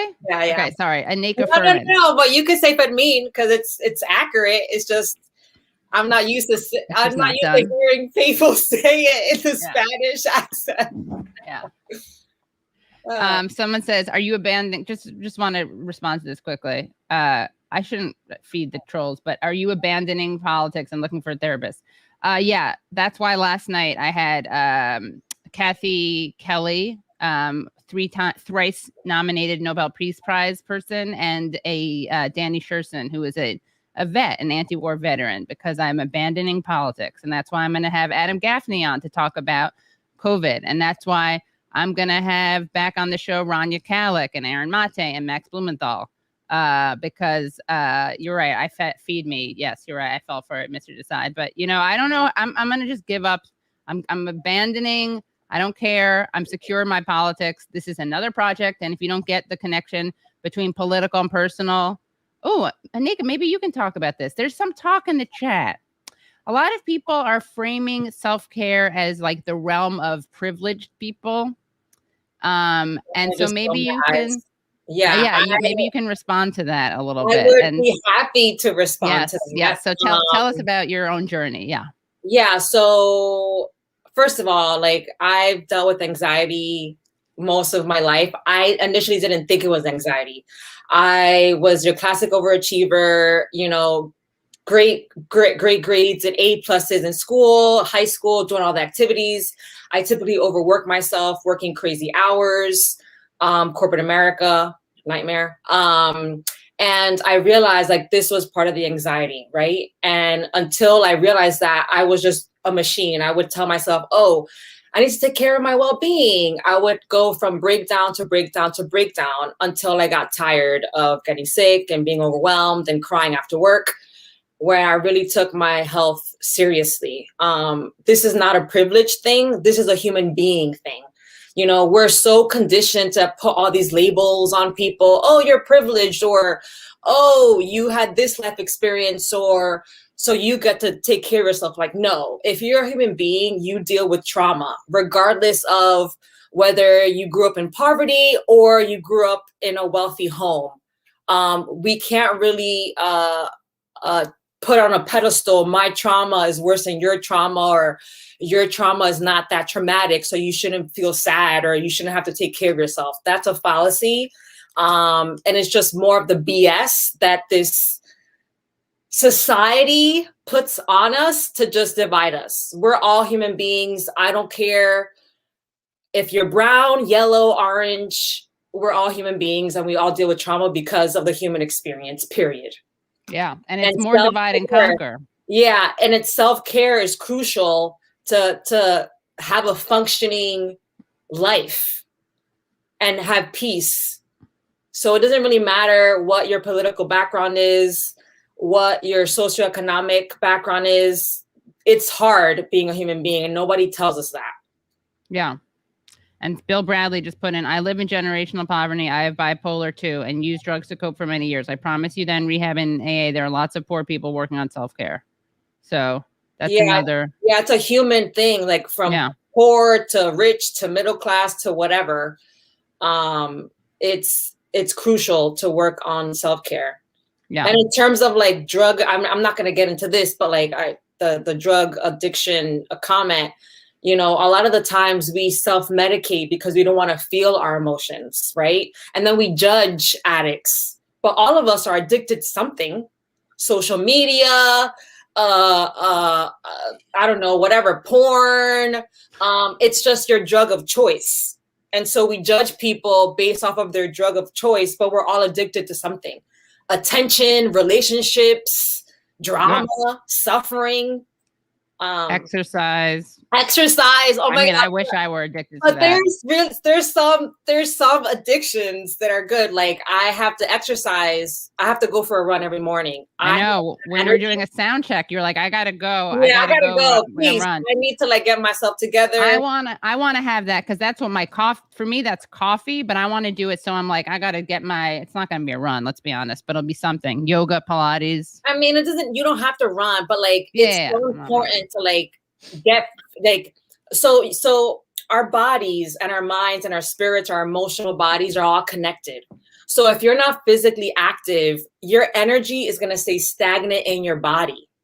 So it's so important to work out in the morning or do some type of stretching or some type of physical activity to get that energy out, because when you're sleeping, you tend to like, when you wake up in the morning, you tend to have more negative thinking. You tend to be more fearful. And when you are able to exercise, those good feeling hormones are pumping into your body. Yeah, endorphins, right? The endorphins, and it's like a primer. You're priming yourself to have a good day. Like for example, yesterday, oh, thank you, John V. Yesterday I was really tired and I stayed in bed longer than I had planned. That screwed my day up. I was rushing. I was on a call and I had to like go downstairs and like put clothes on so that I can look presentable for a work call. And then the rest of the day, it was just kind of chaotic because I didn't give myself that time to like do my workout, to eat my breakfast. So it's super, super important to allocate time for yourself to one, exercise. You don't have to do anything crazy. Go for a walk outside, eat your breakfast, drink a lot of water, journal. So these are some of the things that you could do. And self-care is not one size fits all. There's so many conversations and gurus and experts that say, oh, if you do XYZ and you wake up at 5 a.m, then you're going to have a successful day. Again, it's a whole lot of BS. It may work for some people, but it might not work for you. So the things that I'm going to share today, take what works for you, leave what doesn't, and figure out for yourself what self-care looks like for you as an individual. You're your own guru. You are your own expert, because no one else is living your life. No one else is living your trauma, and no one else knows what you need to make yourself feel good and live your best life. Obviously, there's a bunch of tools, but use what works best for you. Great. All right. All right. So I guess we'll just transition. Yeah. Let's start with some breathing. Okay. A lot of the times we just forget to breathe, or we're, working and on the computer and we're not paying attention to our breath. So let's just, if you're sitting down, make sure that you're feeling your feet on the floor. Okay. And if you want, you can I make you full screen so people follow you and aren't Yeah, distracted by, yeah. and then I'll come back on for the Yeah. Cool. Hey, everybody. So if you're sitting down, make sure that you feel the floor with your feet. I like to walk barefoot. It's really helpful for your nerves. So if you are barefoot, excellent. If you're not, it's okay. But put your feet on the floor and then just close your eyes.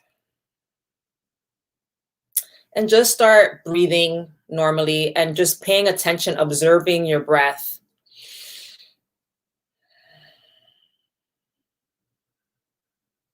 And you can breathe through your nose. Some slow breathing here. And then we're going to do some breaths, inhaling through our nose and then exhaling through our mouth.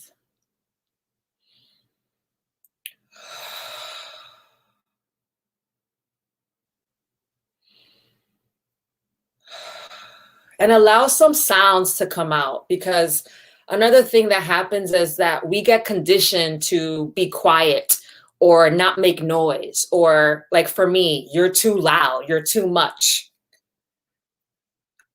F that, because I'm not going to use the profanity, but F that. If you're able to, just make some noise when you're exhaling. So, that feels so good. We'll do another round. All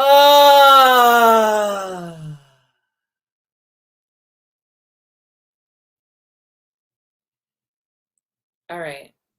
So once you become conscious of your breathing, you start listening to what's going on in your body, what emotions are flowing in your body. A lot of the times, we don't even know what we're feeling. We sense frustration, or we sense stress, or we sense anxiety, but we don't really know why. We don't give ourselves space. So stopping and breathing is the first step to identifying your emotions and giving yourself space to take a break, to take a pause. It can be 10 seconds, 30 seconds, 20 seconds. There's different types of breathing meditations you can do. This one that we just did are a couple. I love personally the vocalizations. When I'm feeling frustrated, I just start randomly screaming ah! It helps the emotions come out of your body too. So that's one that I love. If it doesn't work for you, again, do whatever works. And also, if you cannot or do not give yourself space to identify what you're actually feeling, you can't take care of yourself. You won't know how to take care of yourself if you're just ignoring the signs. Emotions aren't bad. It's just energy and motion. It's energy passing and flowing through you. I know Julie had mentioned this a bit, but it's just energy passing through us. And a lot of the times, again, we've been conditioned to be afraid of our emotions, or, oh, you shouldn't feel sad, you have a roof over your head, or, oh, you're privileged, you have all this money or whatever. But mental health, it doesn't matter if you're rich, poor, whatever, all your dreams have come true. It just doesn't matter. You can have it all and be struck by paralyzing thoughts, paralyzing fear. This is a hot mess. It is chaos up here. So the first step for me that I love is just observing my breath and observing my emotions. We are not our emotions. We are not our thoughts. We are not our feelings. Important to remember. Yeah, it's important to remember. And of course, like no one's Which perfect. doesn't mean they don't count. That doesn't mean they don't matter. You don't feel them. Right, but yeah, it is. Right. We feel them, right? And that's part of the human experience. And sidebar, if y'all haven't seen the movie Soul, OMG. I haven't seen it. It's an animated film. It is so amazing. So it's a gift and a curse because I don't like, obviously no one likes feeling depressed, but this is a gift. Being able to feel is a gift because we only get to experience this in the human form, right? And we forget how powerful we are, the capacity that we have to feel our emotions. You're not going to die by feeling the emotions, but you can die by not feeling it, by suppressing it. Because emotion is energy. So if you suppress that emotion, it gets masticized in your body, gets stagnant in your body. It produces stress. It can even produce cancer, depression, obviously anxiety. Anxiety is like excess energy. So for me, that's what's like, I have to exercise, I got to run, I got to journal, I got to get this out of my body. So that's why it's super, super important to really pay attention to what you're feeling. And a lot of the times emotions are messengers, right? So like yesterday for me, I was feeling frustrated. I was feeling like a little bit more anxiety than usual, but it was because I didn't allocate that time in the morning to like get that out. I didn't create space. I didn't take a nap. Naps are life. Really? I don't know if see, my thing is I need to have better sleep hygiene in general. So I just need to I'm not good at napping. And also I feel like I should be sleeping in a way I'm not nap shaming you, Aneika. But my thing is I just need to sleep, like go to bed earlier. Hannah Maté was saying at the beginning that what did she say? Going to bed before 12 and getting at least 7.5 hours of sleep really helps her, even though it's interesting she said that because I'm also a night owl. Yeah. But but naps are good. I just know that I need my thing is that I just need to get into bed earlier on time. Same. Yeah. That's something that I struggle with. But I do need at least 7 hours of sleep. Yeah. And again, some people are different. Some people might function off of 5 hours. So whatever works for you, you know, what amount of sleep makes you feel good. Yeah. But going back, I never heard the term sleep hygiene before. Yeah, me neither. I was thinking like, oh, do you like need to shower before you go to bed? I do. Yeah, but, right. Okay. So going back to emotional identification. So like taking a step back, breathing is the first step to identifying your emotions. Also assessing where in your body you feel your emotions. For me, I feel it a lot in my belly. The anxiety goes to my stomach. So like I just take a deep breath and observe. I talk to myself a lot. Like I know we talked about like inner child stuff. So like I talk to my inner child like it's okay. Or like when I feel fearful, like if I'm driving or there's a car coming, I feel like that sudden fear. And I'm like, instead of resisting it, I'm like, oh, thank you. You're actually keeping me alive. Okay, cool. I saw that car. Thank you for the warning sign. I saw it. Thank you so much. So instead of resisting my emotions, I acknowledge them and thank them. So that's something that I do. If I would suggest you try it out. And if you don't want to, that's cool too. So that's something that you can do to help identify your emotions. Like first breathe, then check where in your body you're feeling it. Sometimes you feel it in your belly. Sometimes you feel it in your head. And that'll help you. Like, for example, if you get angry and your head always hurts, sometimes you feel the head pain first. So then you're like, oh, I'm feeling angry. Okay, let me take a couple breaths. So it's all kind of signs that you can discover for yourself how, like when you get angry or sad or whatever emotions, like check where in your body you feel that. So that can help you regulate your emotions and help de-stress and calm your nervous system. Great. So in terms of how to regulate, we talked about the breathing. There's another exercise, breathing meditation, that is great, which is doubling the exhalation. So we can do that now. So basically you can use, I typically do inhale for a count of 3 and exhale for a count of 6, but you can do, 2, 4, 3, 6, 4, 8, et cetera, et cetera. So we can just do that, like a couple rounds. Yeah. And then also, can we, I know you were doing we talked about doing some movement stuff, and we're going to do movement after this too with Joe Wu, but yeah, anything that you want to do, because we've been doing, I mean, it's great, we should breathe, but we've been doing some breathing stuff. So then we keep breathing. Or let's all breathe. Let's breathe for like 30 seconds. I don't know. What should we do? Let's do a little transitional breathing. Yeah, we'll do a run round and then we'll go into the stretching. Yeah, perfect. Yeah. Okay, cool. So again, just close your eyes. Stretching or laughing or yelling, whatever you want to do. Okay. Cool. And dancing, because why not? Dancing, yeah.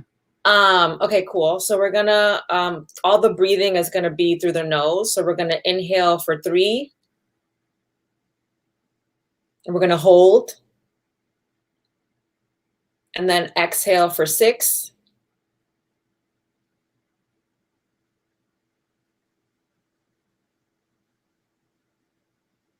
And then one more round. Inhale for 3. Hold.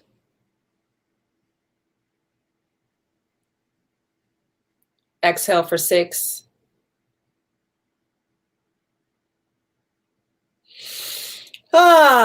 Okay.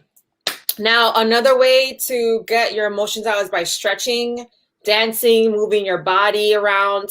If you've been sitting for a long time, get up, stretch out those bodies, the hips. We hold a lot of emotions in our hips. We also hold a lot of emotions in our heart area. So some good stretches that we can do is, maybe I'll stand up for this part. Yeah. You do full, I'm going to do full screen of you. Okay. Okay. Let me just move my chair around. Yeah. Get up, move those bodies. If you sit down for too long, oh no, my plant, I just rolled over her. If you sit down for too long, your hips start to hurt. So you can do hip circles every like 30 minutes. Just get up from the chair and do hip circles. It doesn't have to be too long. You can take like a 2-minute break and then you can do the other side.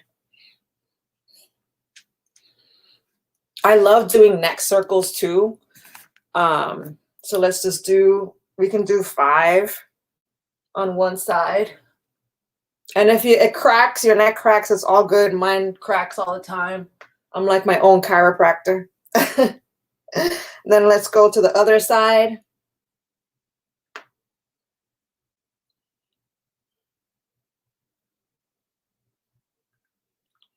Cool. And now let's do shoulder rolls.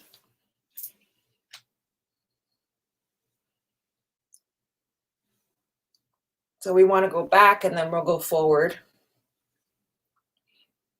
Now let's do forward.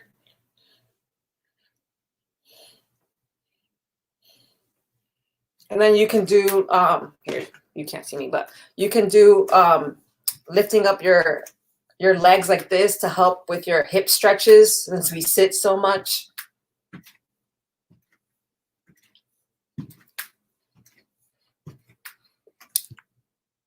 And we'll wrap this up with some dancing. I'm a dancer. I trained in salsa for 6 years, so I love to dance as well. Actually, a couple months ago, I did like 15-minute dance break with my friends. I know YouTube is very strict, so I'll do some like ad-libbing singing. And if y'all want to join me in dancing, like just, it doesn't matter what you look like. You can be silly and just, it's as long as you move your body and have fun. That's another way to help self-care is just have fun and don't take yourself so seriously. So here we go. Let's get our dance on. Okay, okay, okay. I don't care how I look. I don't care how I look. Oh yeah, oh yeah. It's my birthday. It's my birthday. Oh yeah, oh yeah. Let's go, let's go. Hey, hey. Oh oh, oh oh. La la la la la la la la la la la la la la la. Shimmy, shimmy, shimmy, shimmy, shimmy. Laughing at yourself too. Laughing at yourself is so important, you guys, because we take things too seriously. It ain't that serious. Laugh. If you're not laughing at yourself every day, there's a problem. Okay. Yeah. So that was fun. I was playing along. Make sure y'all laugh. Dancing along, Hey, yeah. Steph. Make sure you guys are Steph, laughing. you're so funny. Steph, you're so funny. I do that too. I know her. Oh, you do? Oh, okay. Yeah, I thought you were just telling someone. I thought you were just, there was a Stephanie and you're like, hey, Steph. Oh, no, like I know saw, her. Like a Patricia, you're like, hey, Pat. Yeah. Yeah, but I hope you guys had fun and I hope you guys learned something new. And just, I want to leave you guys with trust yourselves, trust the universe. Believing in a higher power is also part of self-care and mental health. And having community is super important. I know it's been really tough with COVID and not being around friends and family, but do what you can, even if it's through Zoom. Get yourself in community, laugh, breathe, drink a lot of water. I'm so anti-plastic, but drink a lot of water. I know.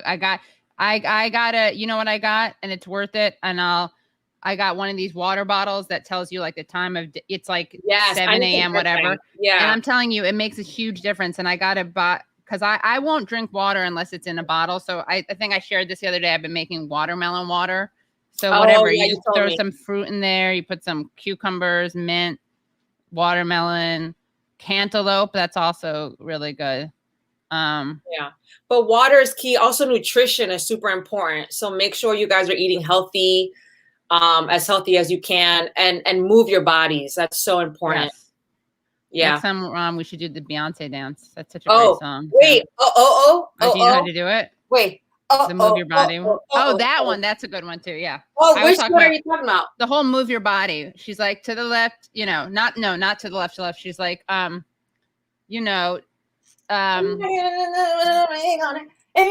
that's also good. The one where she's like, na na na na na na na na na na na na na na. I don't know what you're You know it. Hold on.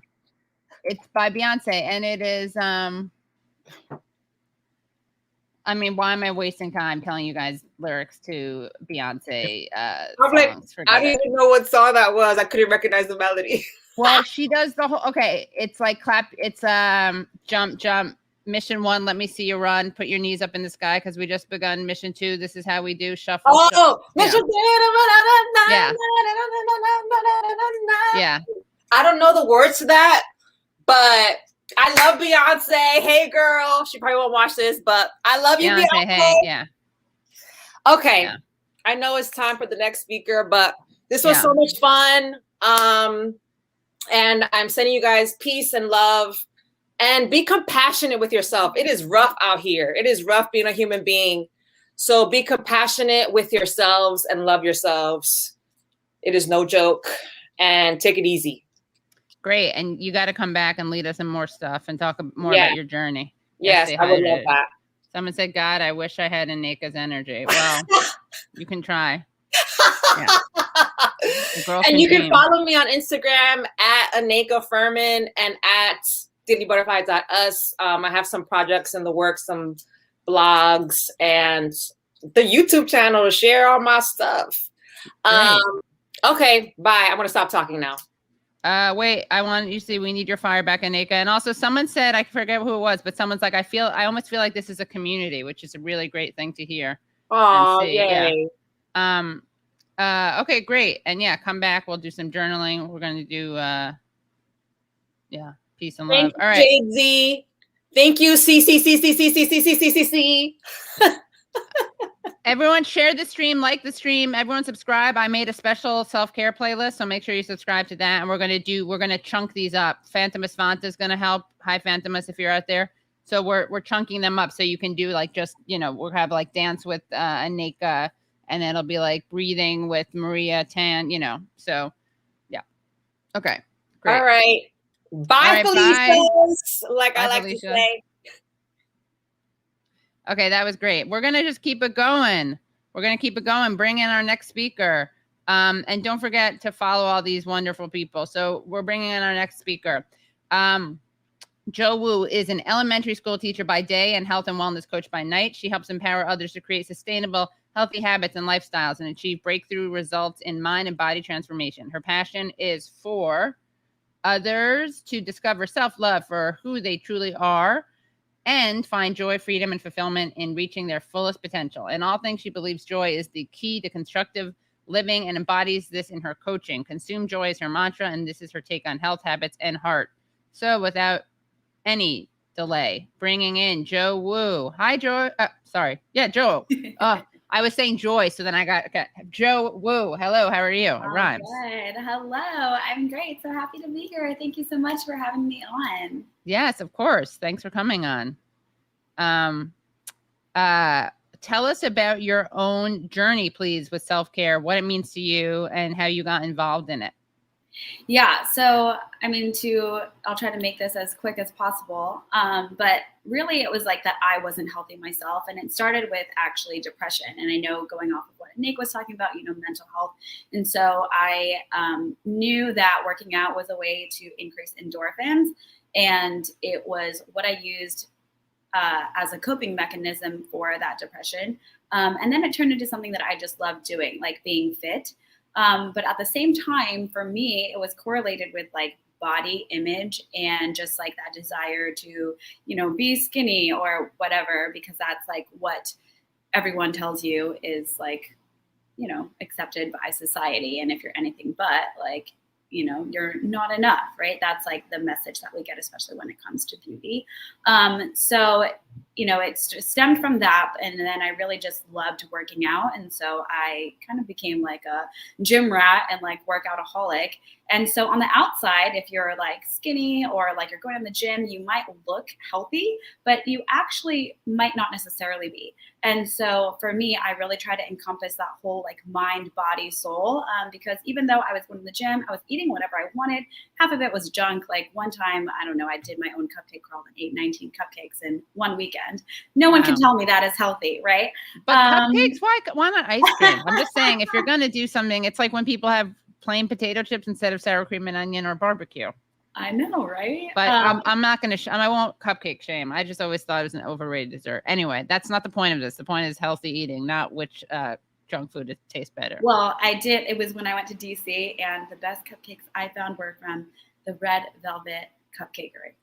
So just putting that out there. Yeah. Anyway, so, there's this whole idea, especially lately, of like clean eating. And there are a lot of people who might be eating clean, and I was one of them, but was so undernourished. I was not eating enough food.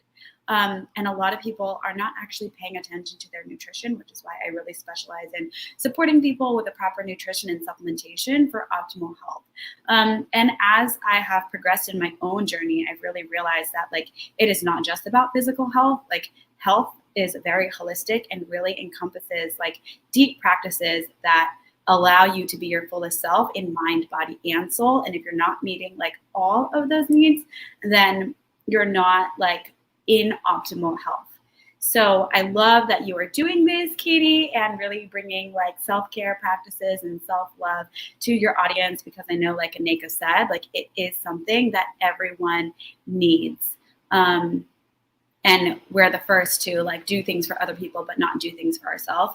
And my passion for health comes from the fact that like when you are healthy all around and you have taken care of yourself and your needs, like I used to not even drink any water. As a teacher, it was like, nope, I don't have time to go to the bathroom. I cannot drink anything all day long. Oh yeah. So I did not drink anything. Now I drink a ton, and I just call someone in and use the restroom like as much as I need. And but so you have like a backup, like so another teacher comes in? Yeah, or I'll just poke my head in the hallway and like literally when I see someone, I'm like, can you come like watch my class for a minute so I can use the restroom?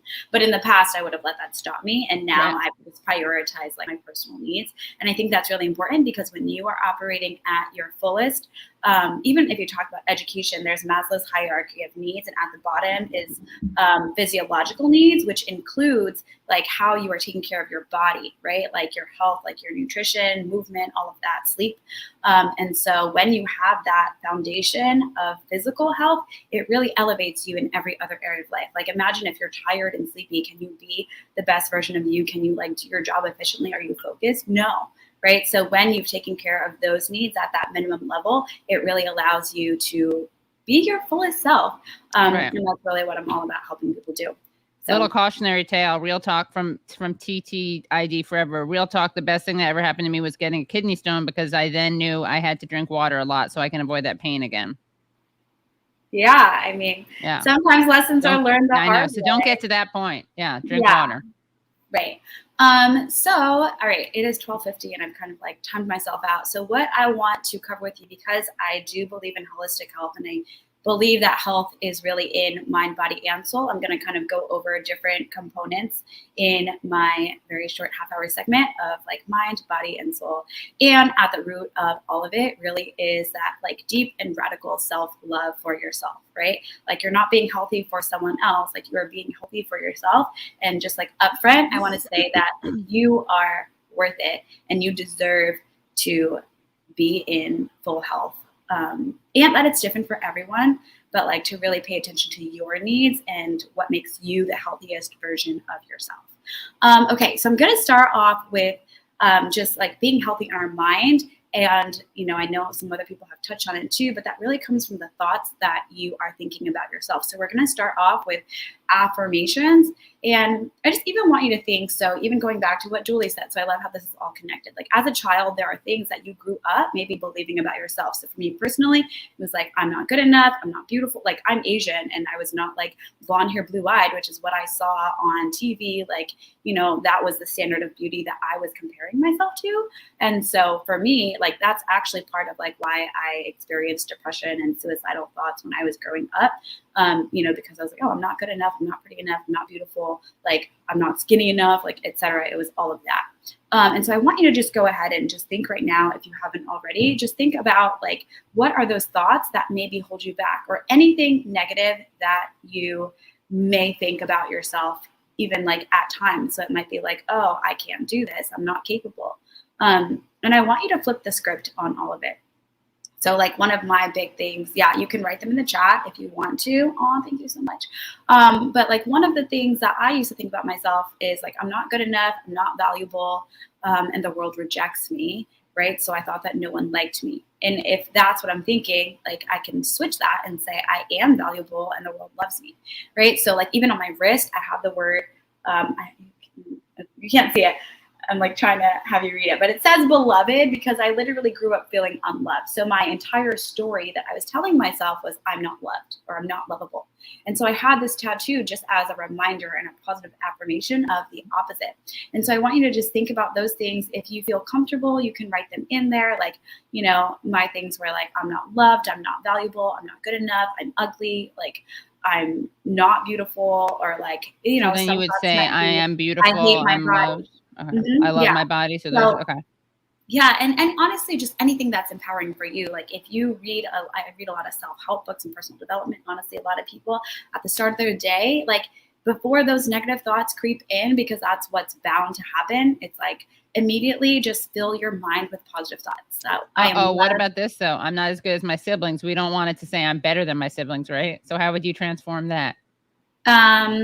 I mean, it doesn't have anything maybe to do with siblings. Like I am perfect, whole and complete. I am enough just as I am. Like even things like, you know, like I'm unique. No one compares, like no one compares to me. Right. So like a set of affirmations that I've written out before that have helped me are like, I'm loved, I'm valuable and worthy. I'm beautiful. I'm enough. I love myself. Ooh, I love my beer belly. I'm actually going to go into that next. I love my body. My body is a temple. My health and well-being is important, right? A lot of people are like, oh, I used to not cook for myself, being like, oh, I don't need to cook for myself. No, like I'm like the most important person to cook for, right? So like I deserve to take care of myself. Instead of thinking like I'm incapable, I am capable of making powerful choices. I am capable of being powerful. And so whatever thoughts you might have in the morning, like, you know, and I actually have my clients do this and they say it's really powerful the way their thoughts transform. Even if you don't believe it, say it. And the more you say it, the more you'll believe it, right? Like in the past, I had an ex, right, who told me every day I'm beautiful. And at that time, he told me I actually didn't believe that I was. And he would say it every single day, every single day, every single day, to the point where now, if someone doesn't even like tell me, like I went on a few dates with some guy and I would be like, oh, you're so cute. And he wouldn't say a thing. He would just be like, thank you. And I would just be like, and I'm beautiful too, you know, and I would just compliment myself because I didn't need that affirmation from anyone else anymore. So really like affirm yourself because you are so worthy of that affirmation. So going into another aspect of your mind, right? And relating it to body image. So I know everyone has like thoughts about their body. And I've come to a point where I like really love every part of myself, but that took a lot of deep work. And so I want you to think right now, I mean, think about the parts of your body that you love, but you might also have one part of your body that you don't necessarily love, right? For me, it was like my belly. So what I want you to do right now is, and whoever said you love your beer belly, amazing. But you know, if that's coming from like you really, really love it, or like maybe you wish you didn't have a beer belly, like, you know, I just want you to be honest with yourself. But touch right now, like put your hand on whatever part of your body that you maybe in the past had issues with, like didn't like, or maybe that you still don't like. And I want you just to put your hand there. And just take a deep breath and like be present to that body part. So my hand's on my belly. But in the past, I also like didn't like my nose at one point. I tried to pinch it to make it more like sharp because I thought it was too flat. Anyway, okay, so my hand is on my stomach right now. And what I want you to say to that body part, you're going to speak directly to it. I'm sorry. Forgive me. I'm sorry. Forgive me. Mm-hmm. And that's for like all the negative things you said about it, said about yourself. And now I want you to think about what you are grateful for that body part. So like, thank you for, so for me, with my stomach, I would say thank you for helping me digest my food. Thank you for absorbing my nutrition. Thank you for being the home of my future baby. You know, like your body parts do so many things for you. And instead of wishing they weren't there or wishing they were different, really show deep appreciation for that body part. And this really works for like every single part of your body that you might not like. So thank you. So thank your body part for those things. And then say, I love you. I love you. So, you know, that can be for like all your different body parts. It's like, I love my arms. I love my legs. I love my feet, like anything. My feet are really ugly. Then love your feet. My feet are really beautiful. Yes. I love that. How you caught yourself and tell your feet you love them. I love you guys. Feet. Even though you're funny looking. Well, here's the thing, and I'll just say this super quickly. The last time I did this with someone, she actually had deformed legs from an accident. So she had gone overseas and gotten into like a ATV accident or something like that, and her legs got crushed. And so when I said put your hand on a body part that you don't like, you know, she put her hands on that part. But then it was like, thank you, and she started crying because she was like, thank you for all the places that you've brought me to, and thank you for the experiences that you've allowed me to have, right? Like we wouldn't be where we are without every single one of our body parts. Like God made us, and like, you know, every single part was like thought out. We need all of it. And so that was just really a really powerful thing because she had, you know, to show gratitude for that instead of like wishing it were different and like not that way. It really like just like touched her.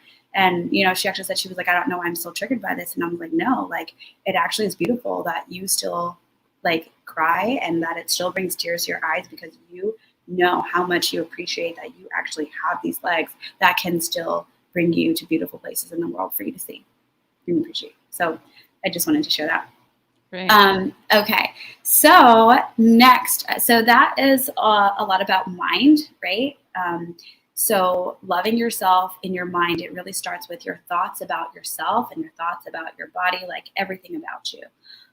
Next, I'm going to move into body. And so we all know, like Aneika mentioned this too, like there are certain things that, are necessary for that physical foundation of health. I'm going to just name the 5 like major ones. Like when I health coach people, I really go over these 5 areas and I check in with them on these things, like how's your hydration, your sleep, your nutrition, your movement, and then stress. And all of those first 4 things, like how much water you're drinking, how much sleep you're getting, what you are eating, like in terms of nutrient dense things, like if you're eating bagels and pizza and chocolate cake, I'm sorry, you are not getting the nutrients that your body needs, right? So you have nutrition and movement.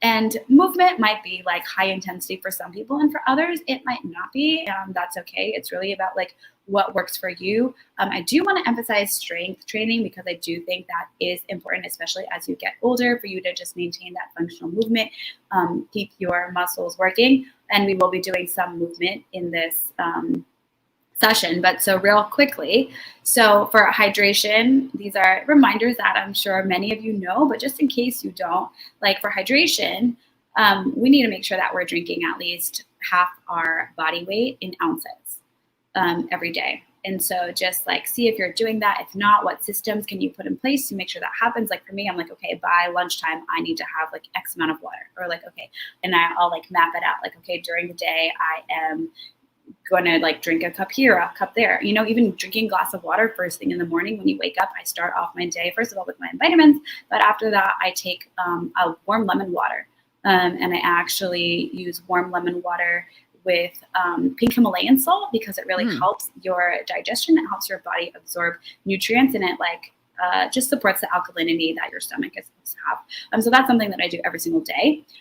Nutrition, if you guys are interested, I can type in the chat, or I don't know if you can, Katie. There's a site, tlsslim.com/WUJO. And on that site, it's called a weight loss assessment, but you don't necessarily need to use it for weight loss. What it does is it gives you a nutrition guide based on your goals. So everyone is different, and based on like, what your body is sensitive to, etc., like how you want to meet your goals, it really just provides a plan for you if you don't know where to start. Going over like, the major food groups. Speaking about nutrition, though, also, I just want to emphasize, if you haven't done like a elimination diet, not to say like you're going on a diet or anything, but something like Whole30 or any type of cleanse that cleans out inflammatory foods, if you are having any issues like in terms of your health, especially gut health or digestion, it's actually really great to cut out the inflammatory foods. And I'll name those 7, which are coffee, like caffeine, alcohol, added sugar, dairy, nuts, like nuts and seeds, legumes, and starches. And so if you cut those things out for a good amount of time, you can actually see how sensitive your body is when you like add those things back in. So I do this about 4 times a year just to like reboot my system, to like clean it out, boost my metabolism, but also like it's really helped me tailor my own sensitivity. So I used to eat all these like cupcakes and things. Guess what? I was so fatigued because sugar makes you tired. I was sick the entire year. I was sick all year round, and like sugar really weakens your immune system. Now, if I have like too much sugar, I literally feel sick the next day. So, it's just something to keep in mind. And what I want to focus with you guys on really is just some functional movement that you guys can do, because I know a lot of you right now are sitting in front of your computer, and I don't know if you've gotten up, like maybe you're standing, maybe not. So we are just going to do a couple of exercises right now. I'm going to make you full screen. Okay. Okay. Joe, I keep wanting to call you Joy. All right. I'm going to make you full screen and I'm going to follow you, but not on. Okay. Okay. Awesome. And then someone asked about skin. Skin actually is really a big result of your nutrition and what you're feeding in your body. And so like when you are eating nutritious foods that really bring life, it actually like it'll show on the outside. Any problem that you see in your skin, hair, anything, most of it is from your gut. Okay, so I'm sorry, Joe, just mention the site again, because people are asking for it. So I'll put in the chat. Remind me of your site. Oh, it's tlsslim.com/WUJO. Do you want me to text it to you or? No, I got it. Okay, cool. And so if you go on that site, there's like a weight loss assessment, and actually you get a free 12-week guide. And that's a guide that I've used for 12 weeks to coach my clients. Obviously, Okay. like getting it for free, you won't have the coaching, but you'll have all the materials, which honestly is, I love it.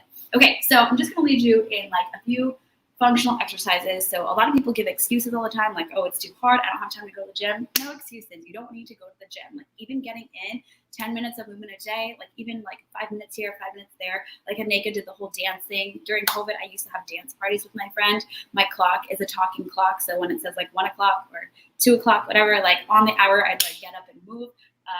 Different things like lunging to the refrigerator, because the only place I was going during quarantine was to my fridge and then back to my desk, right? But I'm just going to lead you in a few things. So we're going to start off just with some basic, like jumping jacks, you know, get the blood flowing. That's one of like the best ways to just get your body moving. Feel free to do it with me. Actually, I hope you're doing it with me. And even like keep it small. Like I'm just going to do 10. Ready? Let's go. 1, 2, 3, 4, 5, 6, 7, 8, 9, 10. Okay. Some other things that you can do. Let's just go into some leg work. Sorry. I don't know if you guys can see me. Okay. So, you know, you can do things like squats. So even just like 10 of them. So I've been doing like 10 push-ups every single day since January 1st. January 1st, I could not even do 5 on my knees. I've been doing them every day, and now I think I can do like 40. But it's just a matter of like building muscles through repetition and consistency. I haven't been counting, but most likely I was doing 10. And just some tips for form: when you're squatting, make sure your knees are not going over your ankles. So it's a bad angle. But my knees are not over, like make sure your knees are not going over your toes. And then when you squat down, like kind of try to, like don't hunch over, like don't lean over, but really try to keep your back like as straight as possible. And it should be like 90 degree if you can get that full squat in, and then lift up. So you can do that. There are even just like quick variations, like side squats, like moving from side to side. What else? I'm just trying to think of things that you guys can like do quickly. Also, here's the thing for your calf muscles. So if you're standing here, just doing leg lifts like on your tippy toes here. So do 10 of these. 1, 2, 3, 4, 5, 6, 7, 8, 9, 10. And then actually, if you turn your toes to face in, do 10 with your toes touching. 4, 5, 6, 7, 8, 9, 10. You should feel the burn already, like in your hamstrings. And then if you do it with your heels touching as well. 1, 2, 3, 4, 5, 6, 7, 8, 9, 10. So that has worked like a lot of the muscles in your leg. If you wanted some glute work for your butt, which actually is important because with sitting too much, a lot of people have dead butt syndrome, which is like just losing all the muscles in your butt. So, you know, things like if you were to just like, if you need to hold on to something, you can, but like simple leg lifts, like moving your leg back or moving your leg, like lifting it up to the side. Even on like a 45-degree angle behind you, like diagonally, kind of like an arabesque. And you can do that on both sides. I'm like running short on time, so I'm just trying to show you a variety of options right now that you can do. And then even if you don't have weights at home, something you can do for your biceps is actually, so if you put pressure on your hand and you're actually just like using the pressure from your opposite hand as the weight. So like this is, if I was lifting weights, right, I would keep my elbow close to my side and I would just be pushing up. So give yourself that resistance, and it actually is quite hard. So even if you were to do like 10 of these, like you can see the way it's like my muscles are moving. You know, and you can do that on both sides. So things like that, push-ups, sit-ups. Push-ups, if you're having trouble doing push-ups on the floor, you can do them on your knees, or also even use an elevated surface like your desk. So we worked biceps, and then the last thing, for triceps, it's really easy to just go to a couch or something, and you can do those tricep dips. If you need support, you can keep your legs bent. And if you're able, you can stick your legs out here. So honestly, these are just really quick exercises that you can do. I mean, that took a matter of 10 minutes, and we pretty much worked every body part. So, it wasn't super comprehensive. I was just trying to get different areas of movement as fast as possible. But those are just things you can do, even if you're standing, if you have a standing desk while you're standing and working, you could be doing leg lifts, or yeah, it's true. While you're squats. on the phone. Right.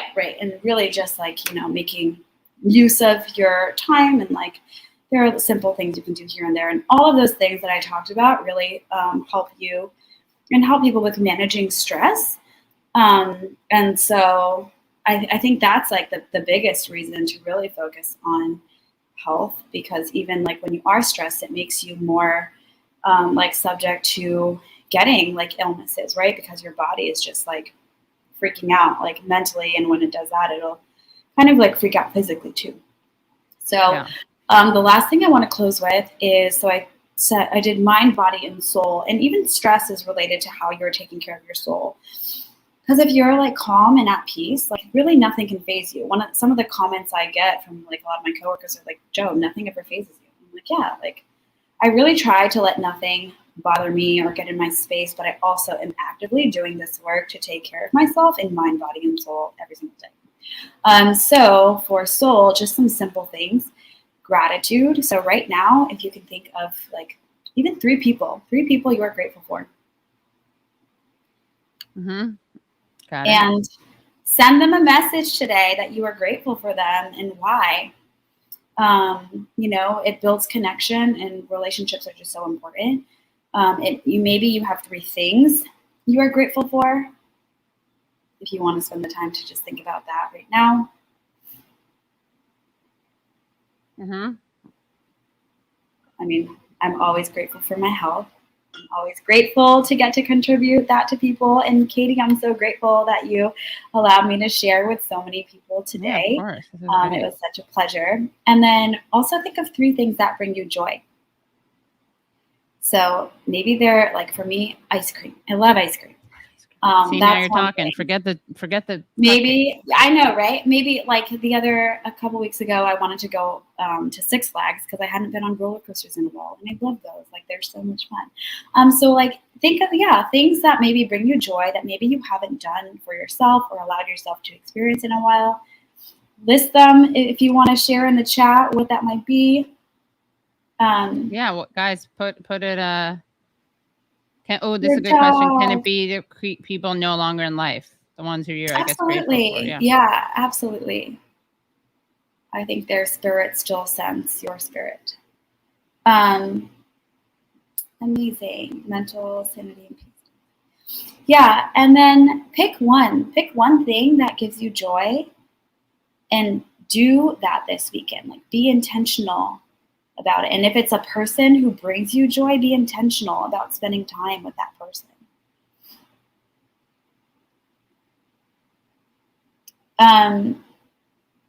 And that's it. I'm going to close with my mantra, which is what you feed your mind, body, and soul matters. Choose joy, consume joy.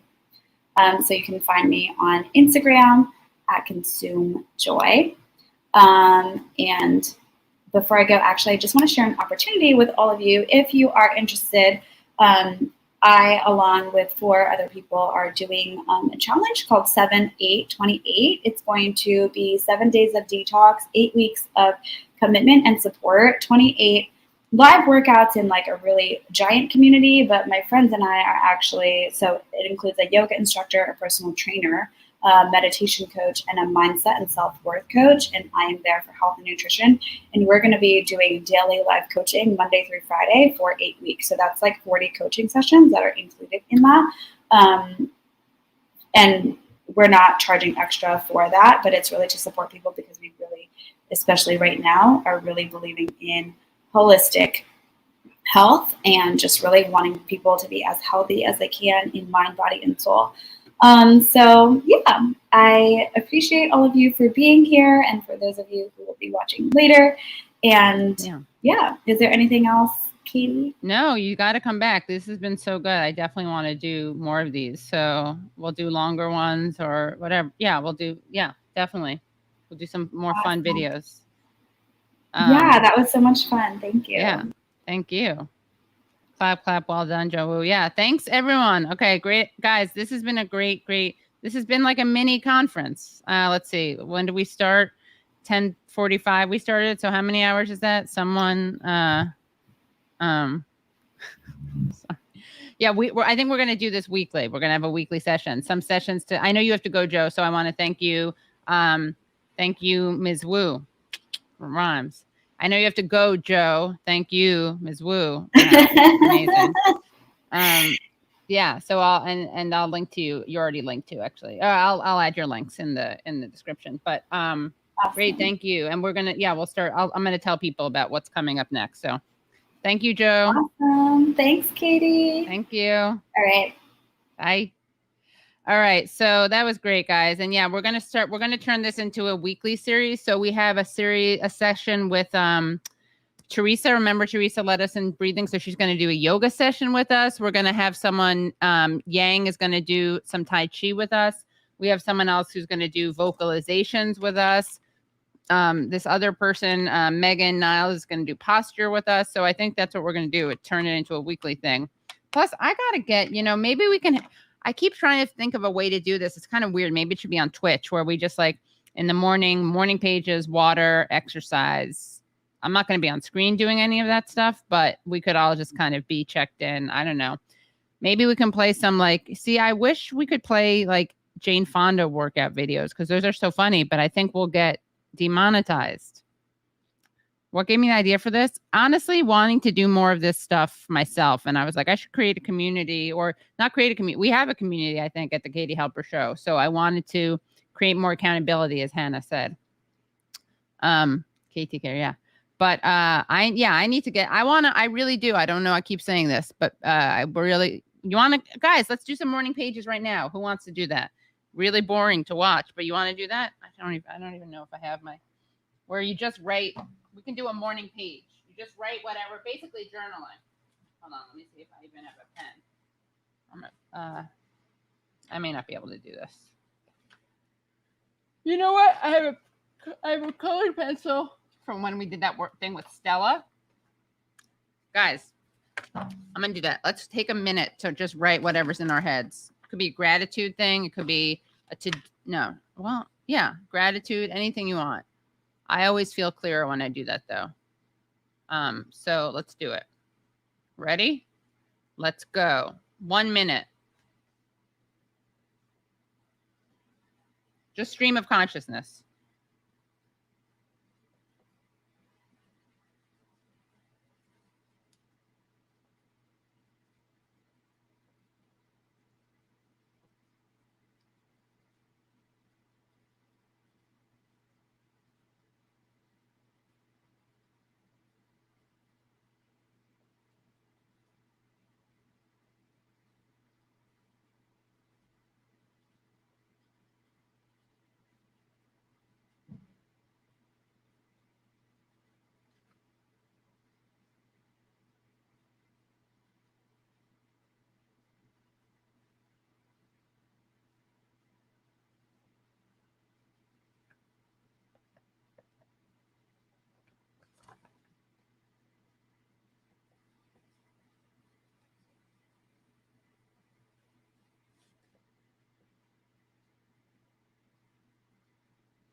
Some people are asking what's happening. We're doing morning pages.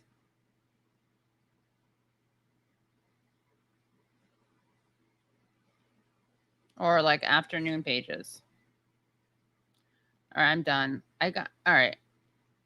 All right. So guys, this was great. Let's see. That's nice. You are loved. You are not alone. Yay, yay for living alone. Lol, hello. Cooking, break, lunch. Gardening and dancing. Oh, this is funny. It's true. If someone joined now, they would think Katie just forgot her camera on. I opened the other day. I did do that, by the way.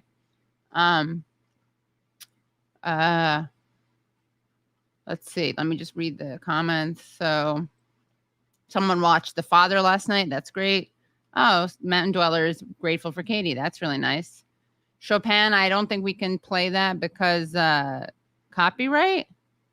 Oh, that's nice. Katie Halper's a beautiful person. Thank you. My comments are stream of consciousness. Who wants to see Maté be in spandex yoga pants? Raise your hand. I'll look for royalty-free music for next time, but it's not as easy. I tried that, and even that got me like demonetized. Jazzercise, that's fun. Posture sounds good. I've damaged my posture working on office so many years. I think in office, right? I answered nice way to start my day. Yep. What else?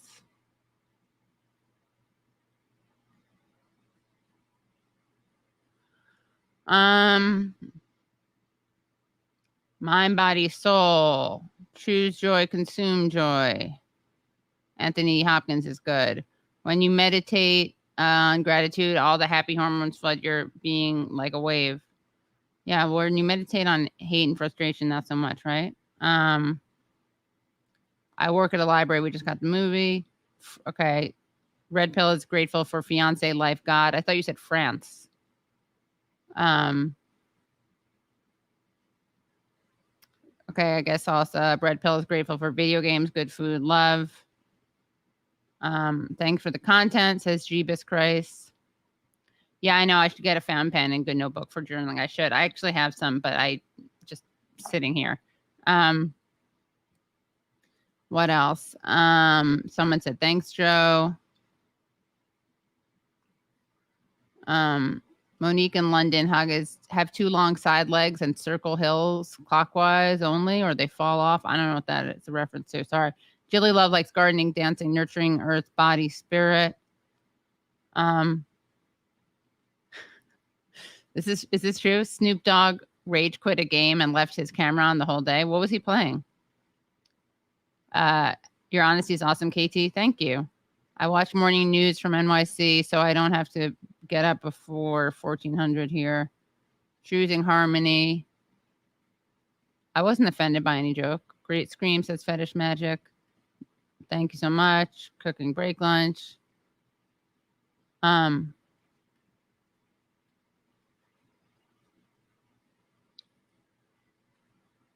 Oh, you're right. You're right. You should put a lower third scroll across the screen next time you're doing the drawing thing. It's actually so viewers know. Yeah, it wasn't drawing, it was journaling, but yeah.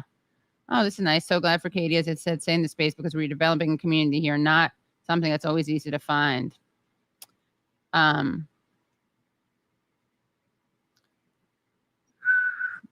Too bad. I will be going to school during the day soon. I will not be able to join this many anymore. Today is my last day of freedom, basically. Well, we do things that streams at night. Don't be afraid to be yourself. I guess Snoop was playing a football sim game. Kate, I hope you realize this means a lot to many of us. Thank you, Mountain Dweller. All right. So, guys, I will see you definitely. I'll let you know when the next self-care. Oh, we have a self-care session on Thursday with Teresa at 11. And then, okay. How many of you here who watch my regular show could watch it on a Wednesday night? I'm thinking of moving it back to Wednesdays because I like to get, for various reasons, but partially because I want to,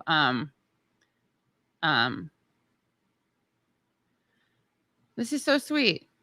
Katie, thanks so much. This made my day. Need to walk, honey. OMG, damn, there is really something special I feel about this fam and the live comments with you and your guests for well-being. That's so nice. Yeah, so I think maybe, I think nights are better. Well, that's when my shows are at night, but I do it Thursday nights. I'm thinking of doing it Wednesday nights because I want to get at my podcast on Thursdays instead of Fridays. Can you do the time so it's easy for UK viewers too, please? Yeah, when is that though? Yeah, I'm pretty sure I'm going to move it to Wednesday. 7 p.m. on Wednesdays. All right, guys, I got to go. This was great. And I will see you soon. Make sure you subscribe, obviously, to the Katie Halper Show. Also subscribe to the self-care stream. Okay. And I will see you later. And if you want to support the Patreon, of course you can, so we can pay for the stuff that we need done, editing, producing. That's patreon.com/The Katie Halper Show. Again, that's patreon.com/The Katie Halper Show. And also make sure you subscribe. Always like and share during the streams because that's free. Okay. See you guys soon. Bye.